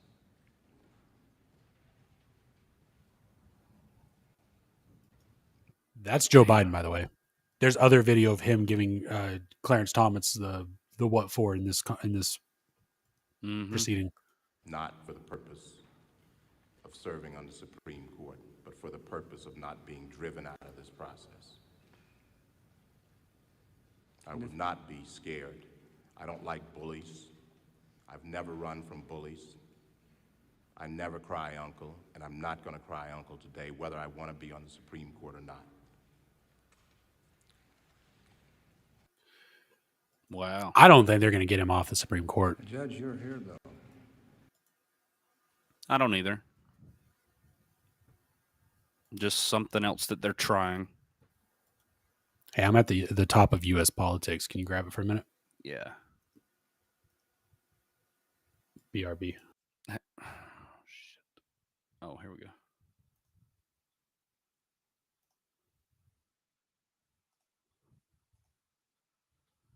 All right, so Trump tells top RNC donors the old GOP is not coming back. They must now become the new America First Party of the working class, and lays out plan for nationwide Republican ballot harvesting operation. That's good. That's what I've been saying. If the Democrats want to play this game, you know, we've always been the party where we're going to go on election day and handle our business. But if you want to harvest these ballots, two can play at that game, and we'll see how this next election goes. So good. President Donald Trump delivered remarks to the Republican National Convention donors retreat in Nashville over the weekend, giving donors a sneak peek at what they could expect from both his candidacy and from his potential second term. Trump focused on long-term and short-term goals when it came to voting. He expressed his desire to secure the vote with paper ballots only. Eventually, before that can be achieved, however, Republicans must become masters of ballot harvesting in the short term, where drop boxes cannot be eliminated. Trump insisted that we need them in every church and veteran center. He focused on his plans for the future as well as the transformation of the GOP thanks to his efforts. The Republican Party is no longer the stodgy bow tie wearing or stoogie is no stodgy bow tie wearing party of the neocons and fiscal conservatives. Under Trump's direction, the Republican Party has become a forward-thinking cultural force with grassroots support from parents and the courage to confront their far-left opponents without kowtowing to their perspectives. Let's see. Hopefully this looks like it may be global warming, but let's just see what he's talking about here with Tucker. This was a pretty good interview. Russia and us are comparable. Massive power, massive. And that's one of the things. More than people understand? More than people understand, yeah. Yeah, more. Were you They surprised? don't understand the power. If you look at Hiroshima, as some people call it. All right, so we covered this last podcast, but he's talking about the power of nuclear weapons, and nobody really understands how powerful they are.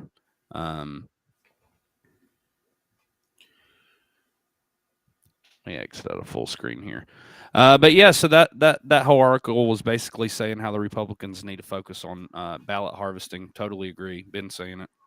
What do you think about that, Jay? Yeah, every legal trick in the book that they use, we use it too. I mean, I guess it's the game plan. Right. I'd rather the military just come in and clean all this up, but whatever. I'll do it their way. Well, let's do it their way. But it's good that they're doing this. That is the only reason why the Democrats even had a chance. So if and I guarantee you now the story will be from the Democrats why the drop boxes are not, fair in some way. And they'll be pushing that in these Republican districts because Trump's saying that he wants to put them in every veteran center and every church. Wow. Dude. Yeah. So you know what my favorite part is? I'm not so much like, Trump's going to, it's not about winning the election. The games that are going to be afoot and all this. Mm-hmm. That and everything else. Right. Let's go out to Florida real quick. See what old Ron's up to. So breaking as part of Ron DeSantis' Reedy Creek feud with Disney World, he literally just told the press that he's analyzing whether to build a state prison next to Disney World.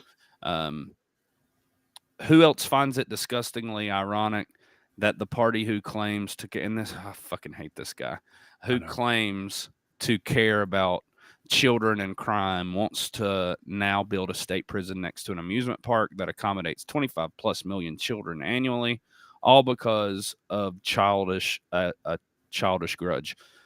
Young families will remember this disgusting rhetoric when the polls open in 2024. Let's see what Ron says. Maybe have maybe create a state park. Try to do more amusement parks. Someone even said, maybe you need another state prison. Who knows? I mean, I just think that the possibilities are endless, and so that is now going to be analyzed to see what would make the most sense. Maybe have another. This guy is confusing short-term gotchas that impress his constituents with actual action. You know what I mean? Actual steps that'll make something better or work. Nothing he's done against Disney has done anything except for make Disney take steps to make him look like an idiot.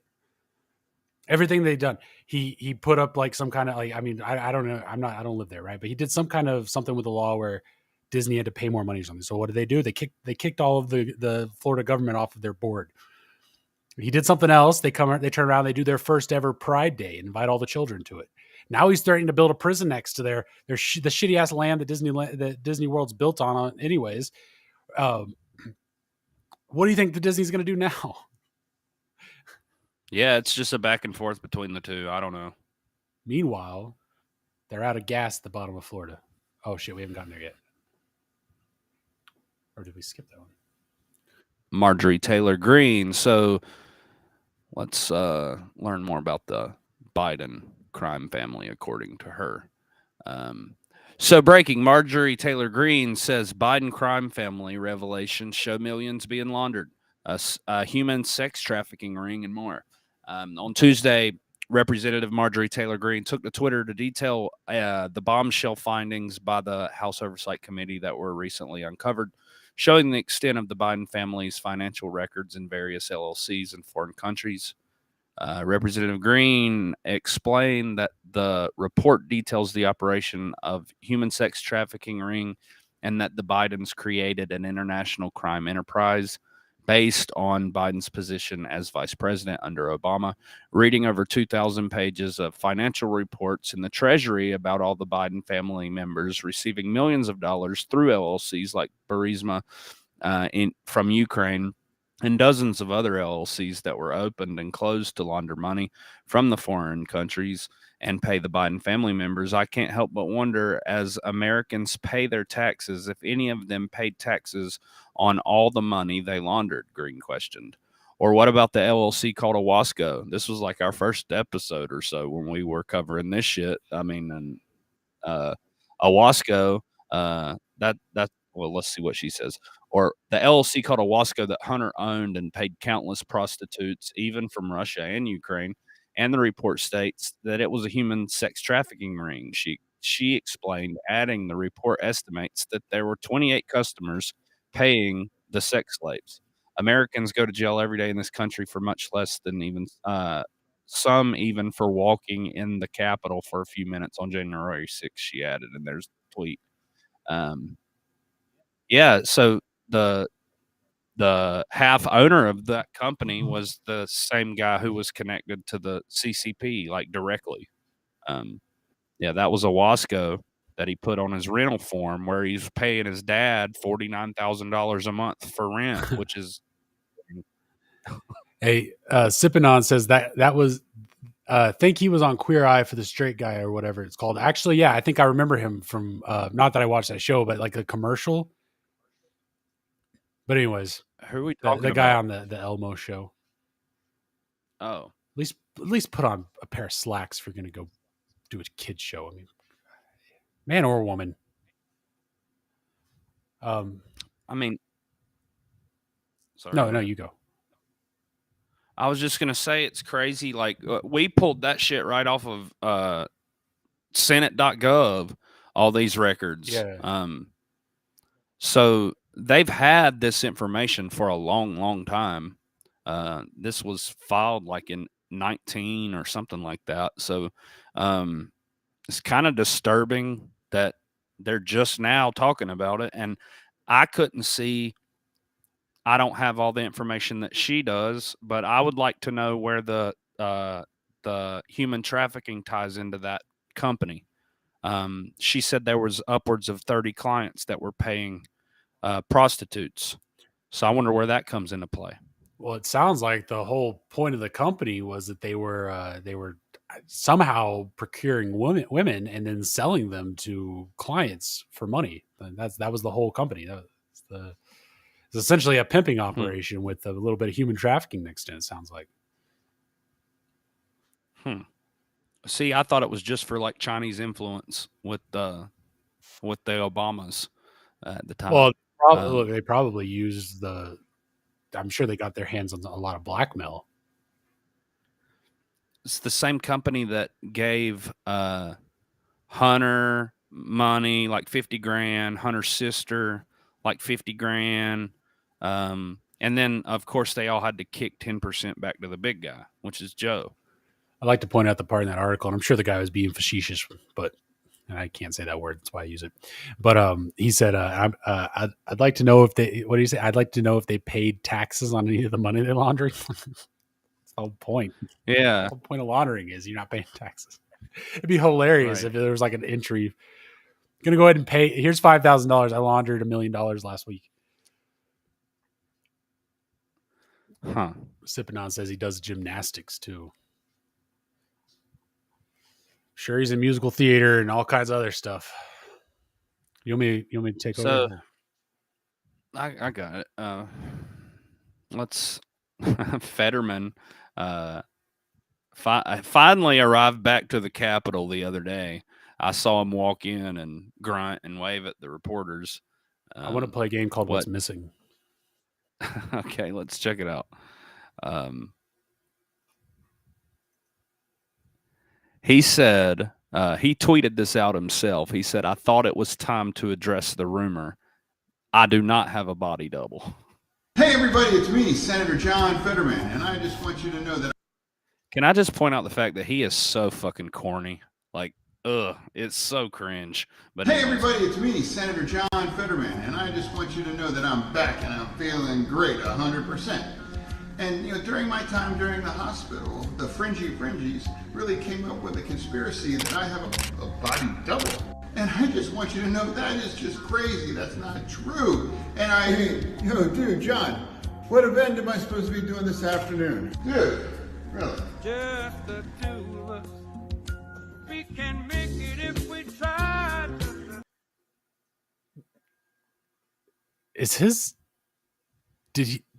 Did his neck lump leave him? Oh shit. Hold on. Let's take a look.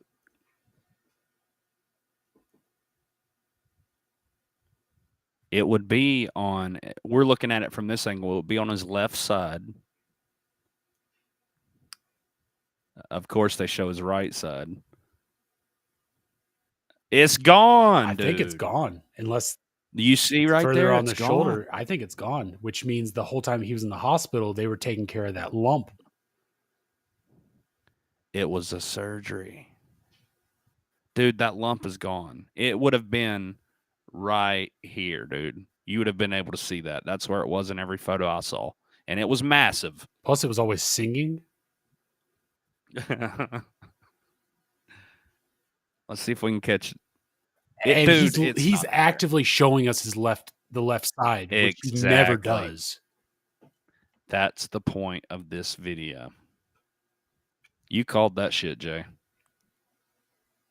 He's still moving his neck like he has a Can you pull up a picture of the I'm going to keep this up, and can you pull up a picture of his neck just so we can do a comparison? I'll try, but the thing is they do keep it very locked down. It's gone. I know where that thing was, and it's not there. Well, look here, let me share mine. Okay.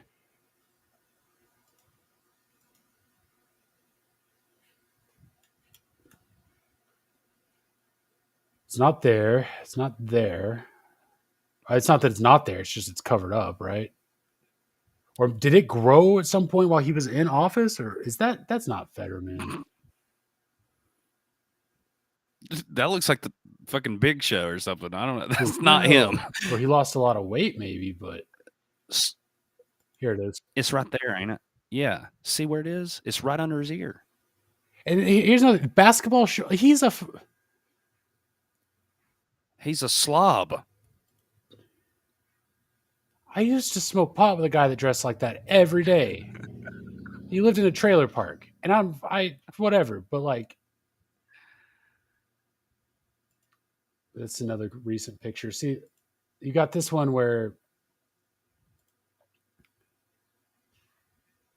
it's obviously there to. Here he's got his arm, his shoulder raised. I don't know, man. See, that's the thing is like they keep it out of every picture. So why take the heat for the clinical depression, which is what they said he was in there for? Because that really makes you look bad. You know, if you're in there, you obviously, I mean, you got some problems, plus the whole stroke thing, and people, even in your own party at that point, are questioning whether or not you're fit for office. So if he was getting this thing surgically removed, why not just say that? I mean, people get growth sometimes. Yeah, I mean, what is it? Like, they never once addressed the thing. They never once were like, oh, by the way, what's that lump on your neck? He went through an entire election process and has served as a senator, right, for a little over a year now, I think. And the entire time, nobody's mentioned the neck lump. Nobody's questioned his health or anything. And then he goes to the hospital and they go, oh, he's depressed. Because it's totally normal. Because, everybody on this planet has been depressed enough at some point where they've checked themselves into a mental institution, especially when they're an elected leader. Right. And then, yeah, as far as I can tell, that neck lump is gone. So something happened. Maybe that's a clone. Maybe they cloned him and left out the neck situation. Well, we've discussed the homeless situation across the country. Let's see what Trump says on the issue. He says that he's going to solve it. Let's figure it out. President Donald Trump has released his plan to combat homelessness in the U.S. When I'm back in the White House, we will use every tool, lever, and authority to get the homeless off our streets. We want to take care of them, but they have to be off our streets. There is nothing compassionate about letting these individuals live in filth and squalor rather than getting them the help that they need. We need professionals to help them. For a small fraction of what we spend upon Ukraine, we could take care of every homeless veteran in America. Our veterans are being treated horribly. Likewise, with all of the money we will save by ending mass unskilled migration, we will have a huge dividend to address this crisis in our own country. Under my strategy, working with states, we will ban urban camping wherever possible. When I'm back in the White House, we will use every tool, lever, and authority to get the homeless off our streets. We want to take. All right. Yeah. Oh man. Look, he's everything he said he would do. At the end of 2020, he spent a lot of his presidency. You can say he was battling the deep state or just, riding it out. Whatever you want to say. Either way, he didn't do a whole lot the first 3 years. But that last year, and everything he said he was going to do, he did. And everything he said was going to happen after he left the presidency, it happened. And all of the stuff that he ended up doing that we're like, why are you doing that? Ended up making sense now because it ended up blocking a lot of disaster and mayhem that we would have faced otherwise. And now he's saying that when he takes back the presidency, he's going to get all the homeless people off the streets. And if there's anybody else, I'd be like, oh, they're going to throw them in ovens. But no, I don't think he's going to. I think he's actually going to he's going to stop paying Ukraine to fight Russia, and he's going to use that money to get the homeless people off the street. I'm all for that. I don't think anybody. Yeah, I agree with everything he said. I mean, you can't help them if you just enable them to just sleep out there and do whatever they want. You do have to get them off the street, get them the help that they need. Common sense. This is the Trump website. It's it's called Agenda 47 because he's going to be the 47th president. You get it? You get it. And also Agenda 2030. So it's kind of like or Agenda 21. It's kind of like a play on the deep states agendas, right? To do this, very clever. But this is just anybody that's just running for president to lead a country because it's what you want to do would have no bullshit common sense agenda points like this. But he's the only one that's going to run on this platform. Right. So let's break it down and see what his big, mean, racist policies are. Rebuild the greatest economy in history. Sounds good to me. Fair trade for the American worker. Yep. Unleash energy dominance. Yep. Secure borders and reclaim national sovereignty. Yep. War on the drug cartels. That'll get interesting. Mm-hmm. Stop crime and restore safety. That will too. Renew American strength and leadership. Reject globalism and embrace patriotism. Care for our veterans. Protect parents' rights. Defend law and liberty. End censorship and reclaim free speech. Free, honest, and lawful election. Drain the swamp of Washington corruption. And better health care choices at lower cost. There you go.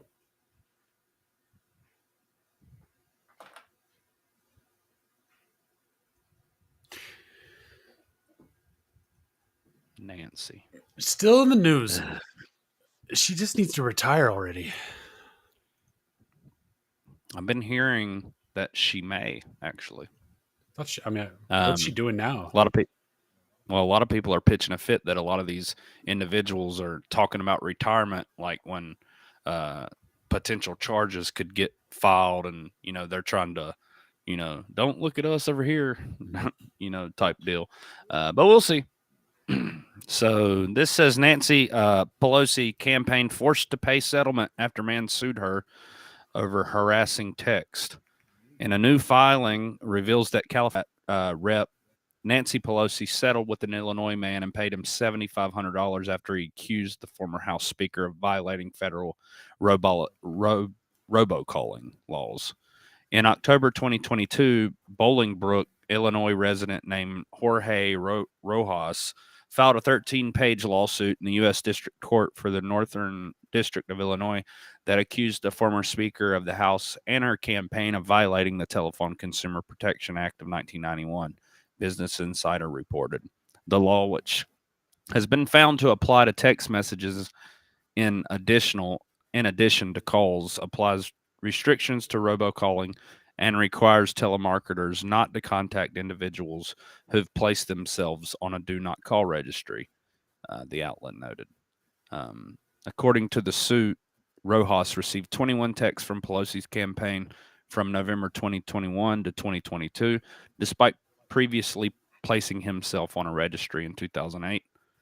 Obtained solitude from invasive and harassing telemarketing calls, Business Insider reported. I recommend for everybody to get on one of them do not call registries. I'm on it. And then, yeah, I am too. And I still get the robocalls. I didn't know you could sue people. What's that about? Like, that's a new thing. I'm going to start suing everybody. Right. But he got $7.5 million for 21 text messages. Is that what it said? 7,500.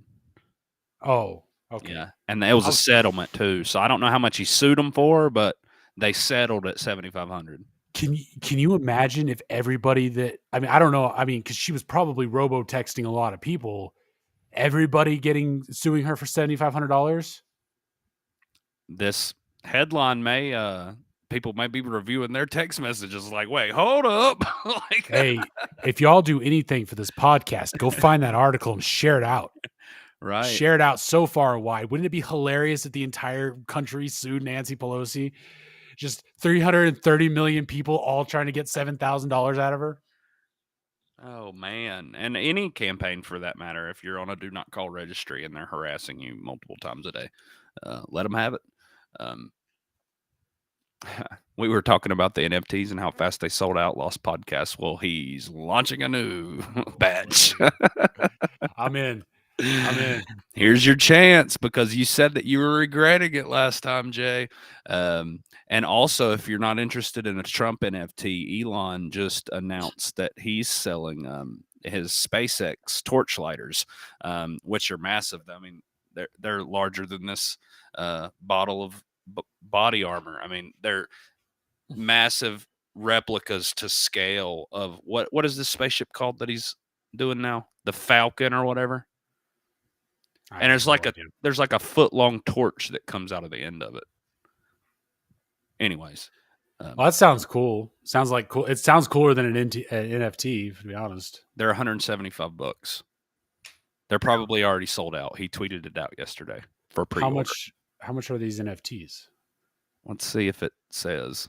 All right, hold on. Let me go to this article. Probably already sold out. Probably. So, in 2022, sales of non-fungible tokens or NFTs experienced a general decline. However, the market experienced a surge in interest when news emerged about the launch of Donald Trump's NFTs. On December 15, 2022, Trump unveiled his first NFT collection titled the Donald Trump Digital Card Collection, which features artistic representations of his life and his career. The collection generated a significant interest and quickly sold out the following day, resulting in the increase in the NFT's value from their initial point of $99 to cash in on popularity. Trump has launched the second series of his NFT collection. Tell us how much they are. Even though Trump was indicted recently, his NFT game is on track. According to the details from his recent post on Truth Social, Trump is launching the second series of digital trading cards for the NFT collection after the success of the previous launch. CollectTrumpCards.com if you guys want to check it out. I don't think it's going to link us to it. Do you know why he's doing this? Why? It's because he's a fan of the Erroneous Podcast. He watched us last Sunday. We reminded him that he did it the first time. He made such a killing on it. And he's like, you know what? You guys are right. And And President Trump, I just want to say thank you for watching. Anyways, I'm looking up collecttrumpcards.com. Can you grab the next article? I want to know how much they are. Sorry, collect Trump. But if we find out how much they are, I'm gonna end up buying some. But then okay, yeah, and this will be the batch that doesn't go up in value. Guess what? What? Sold out. How much were they though? All right, let's see. I'm gonna pull up this site. Hold on, I'm gonna show y'all this site.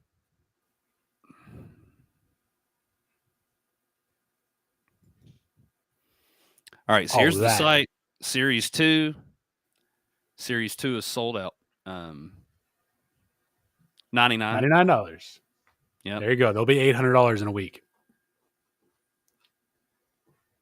So each Series 2 Trump digital trading card has a unique pre-assigned rarity. Some will be one of ones, the only one in the world, while others will be limited. No Trump digital trading card will have more than 10 copies in existence. And here's some examples. Look at this shit. That's cool, though. I'd frame this motorcycle, Gibson or whatever. Hell yeah. Damn, dude. This...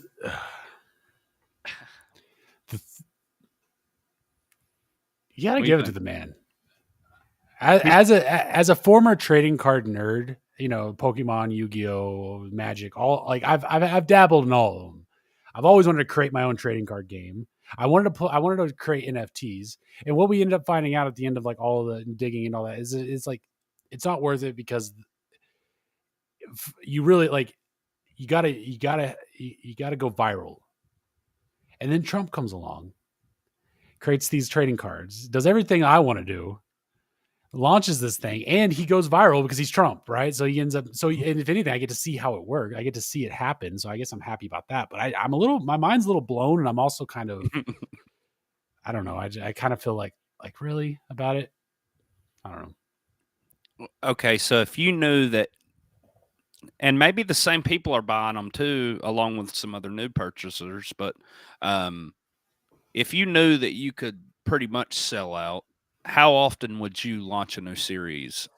Yeah, maybe yearly, but you got to think the first time they went up they 8x'd in value, right? A $100 card was $800. This time, I don't know. Maybe we'll see them go up to $500.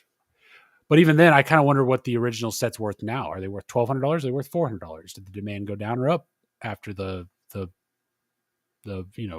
trend of it went away? And then with this set, now it's not going to go nearly as viral, but they already sold out. I'm curious if the value goes up, or how much it goes up, because it will go up. Is it 200 or is it going to go up to 800 like the other ones? Because if they release a third set,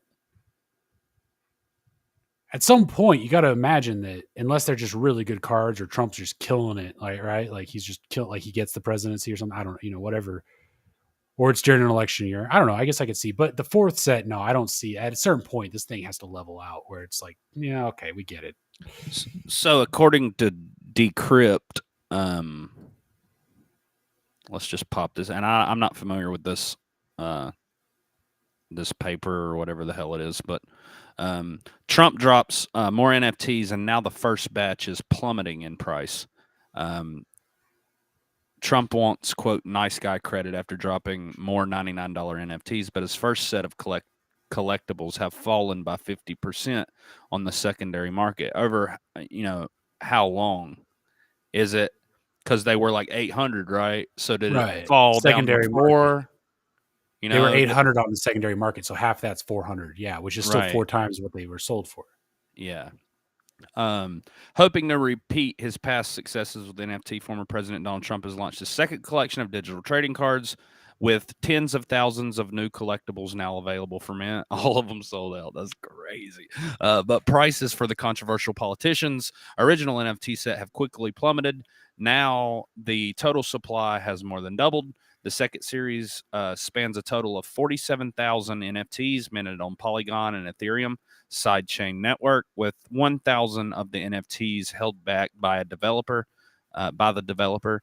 Each sells for $99 as the original December 2022 drop, with some cards featuring Trump's digital signature. Damn.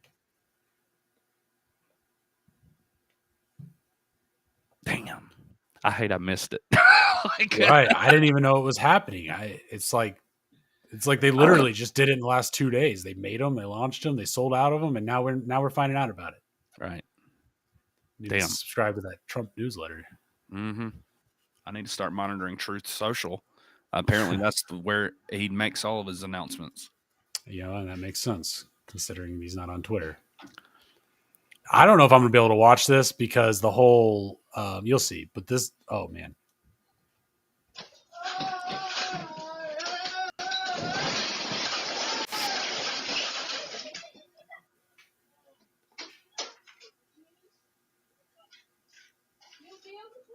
You watch it again, you can see where he was aware of what's happening. He used his foot to kick himself off of that wall, but it got hooked in the ladder, didn't it? He was like hanging by his femur, and that to me that is the most. It just makes me cringe. But you know he got electrocuted, right? No. Yeah, this may be a different video than what you're talking. Yeah, he's actually being electrocuted. Because he's messing with because he's so he gets electrocuted and then he falls off a ladder and it doesn't look like he broke his leg, but it bends. Watch his left arm tense up when he's getting shocked. It right here at the first. Okay. Yep. I can't do the fall thing. I just can't do it. There you go. Now we're on the ground. Safe and sound on the ground. God. Turn the electricity off if you're going to mess with electronics. Yep. Walk of shame. Ouch. Show the ouch one. Show the ouch one. Oh, I missed that one.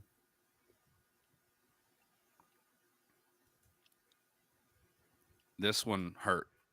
You're going to show everybody how weak my stomach is. I don't know what it is. Dude, I am too. I can watch somebody slide on the ground. I don't want to hear it. But I think you'll be able to take this one. Oh God, I've seen this. No, your insides are done at that point. You need a hospital. Oh, what was he doing though? Like, what was he thinking? He didn't realize how heavy his head was. Fucking. Oh. Broken ribs. One at more least. time for the kids in the back. At the very least, right? You could rupture a spleen doing that for sure. Oh, God. All right, that's enough of that. I got another one I got to show you. If you have to. Let's watch these ladies do a walk of shame. But it's not the walk of shame you think. The walk of shame that happens in Chicago. Well, okay. It happens in a place where when you commit crimes, you get in trouble. It wouldn't be Chicago. What's happening with women and shoplifting these days? Check this out. I don't know where this is or what's going on. Of course, it's on TikTok.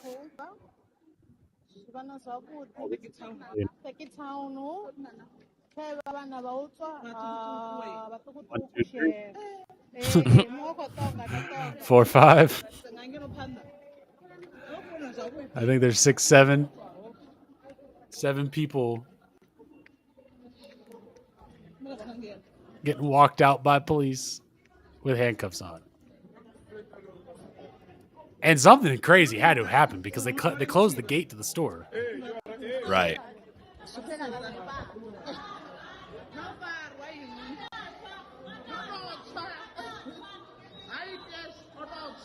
African police do a better job than Chicago police. So it's not a race thing. Right. You know that feeling like when you're on a roller coaster and when you get to the top and then you drop and like your stomach, like you lose it. Well, I had that with this video. Like this is crazy. You have to watch this one, Jay. I'll do my best. You may have already seen it. I saw that last one and it still hurt. This is crazy. All right, so you're just mountain biking, enjoying the trail.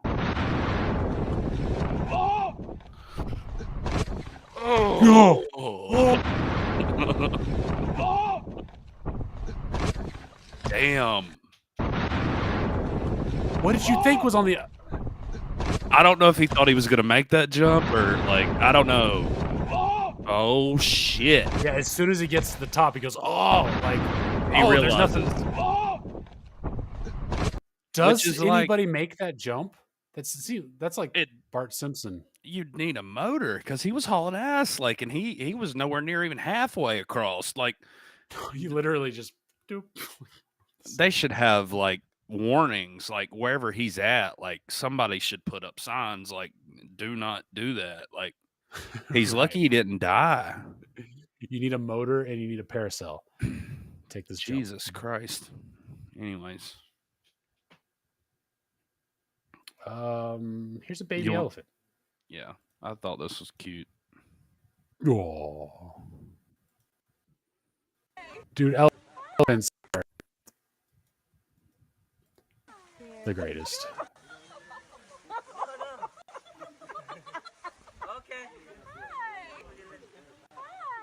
I like you and you're my friend. Let's roll in the mud.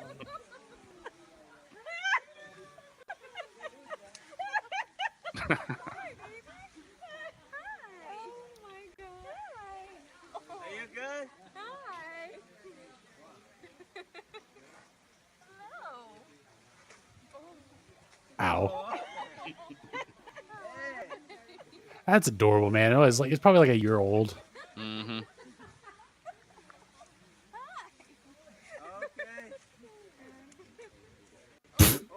One more flop.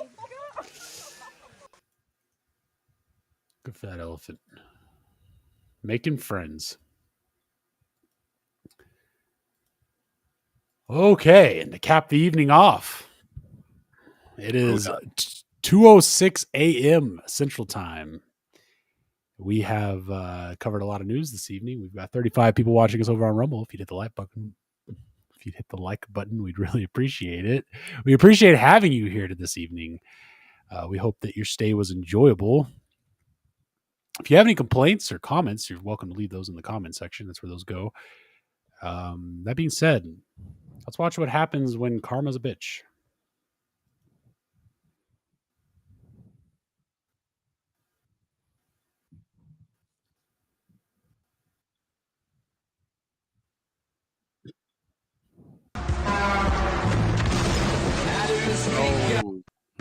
There you go. You pull over on the side of the road, take a leak, and then a car or a truck drives by and drops a boulder on your car. Damn it. Maybe he was on his way to beg for his ex's forgiveness, Or maybe like he's out in the middle of nowhere and just had to go. I've been there. I'm just saying, like, whatever he was on his way to go do, God said, no, you're not doing it, bud. And the rock, the way it bounces, I would almost say it's fake, but at that speed, I could see it. Yeah, that seems legit. You just, you really can't plan for something to happen this way. So, right. Look out for boulders, people. Yep.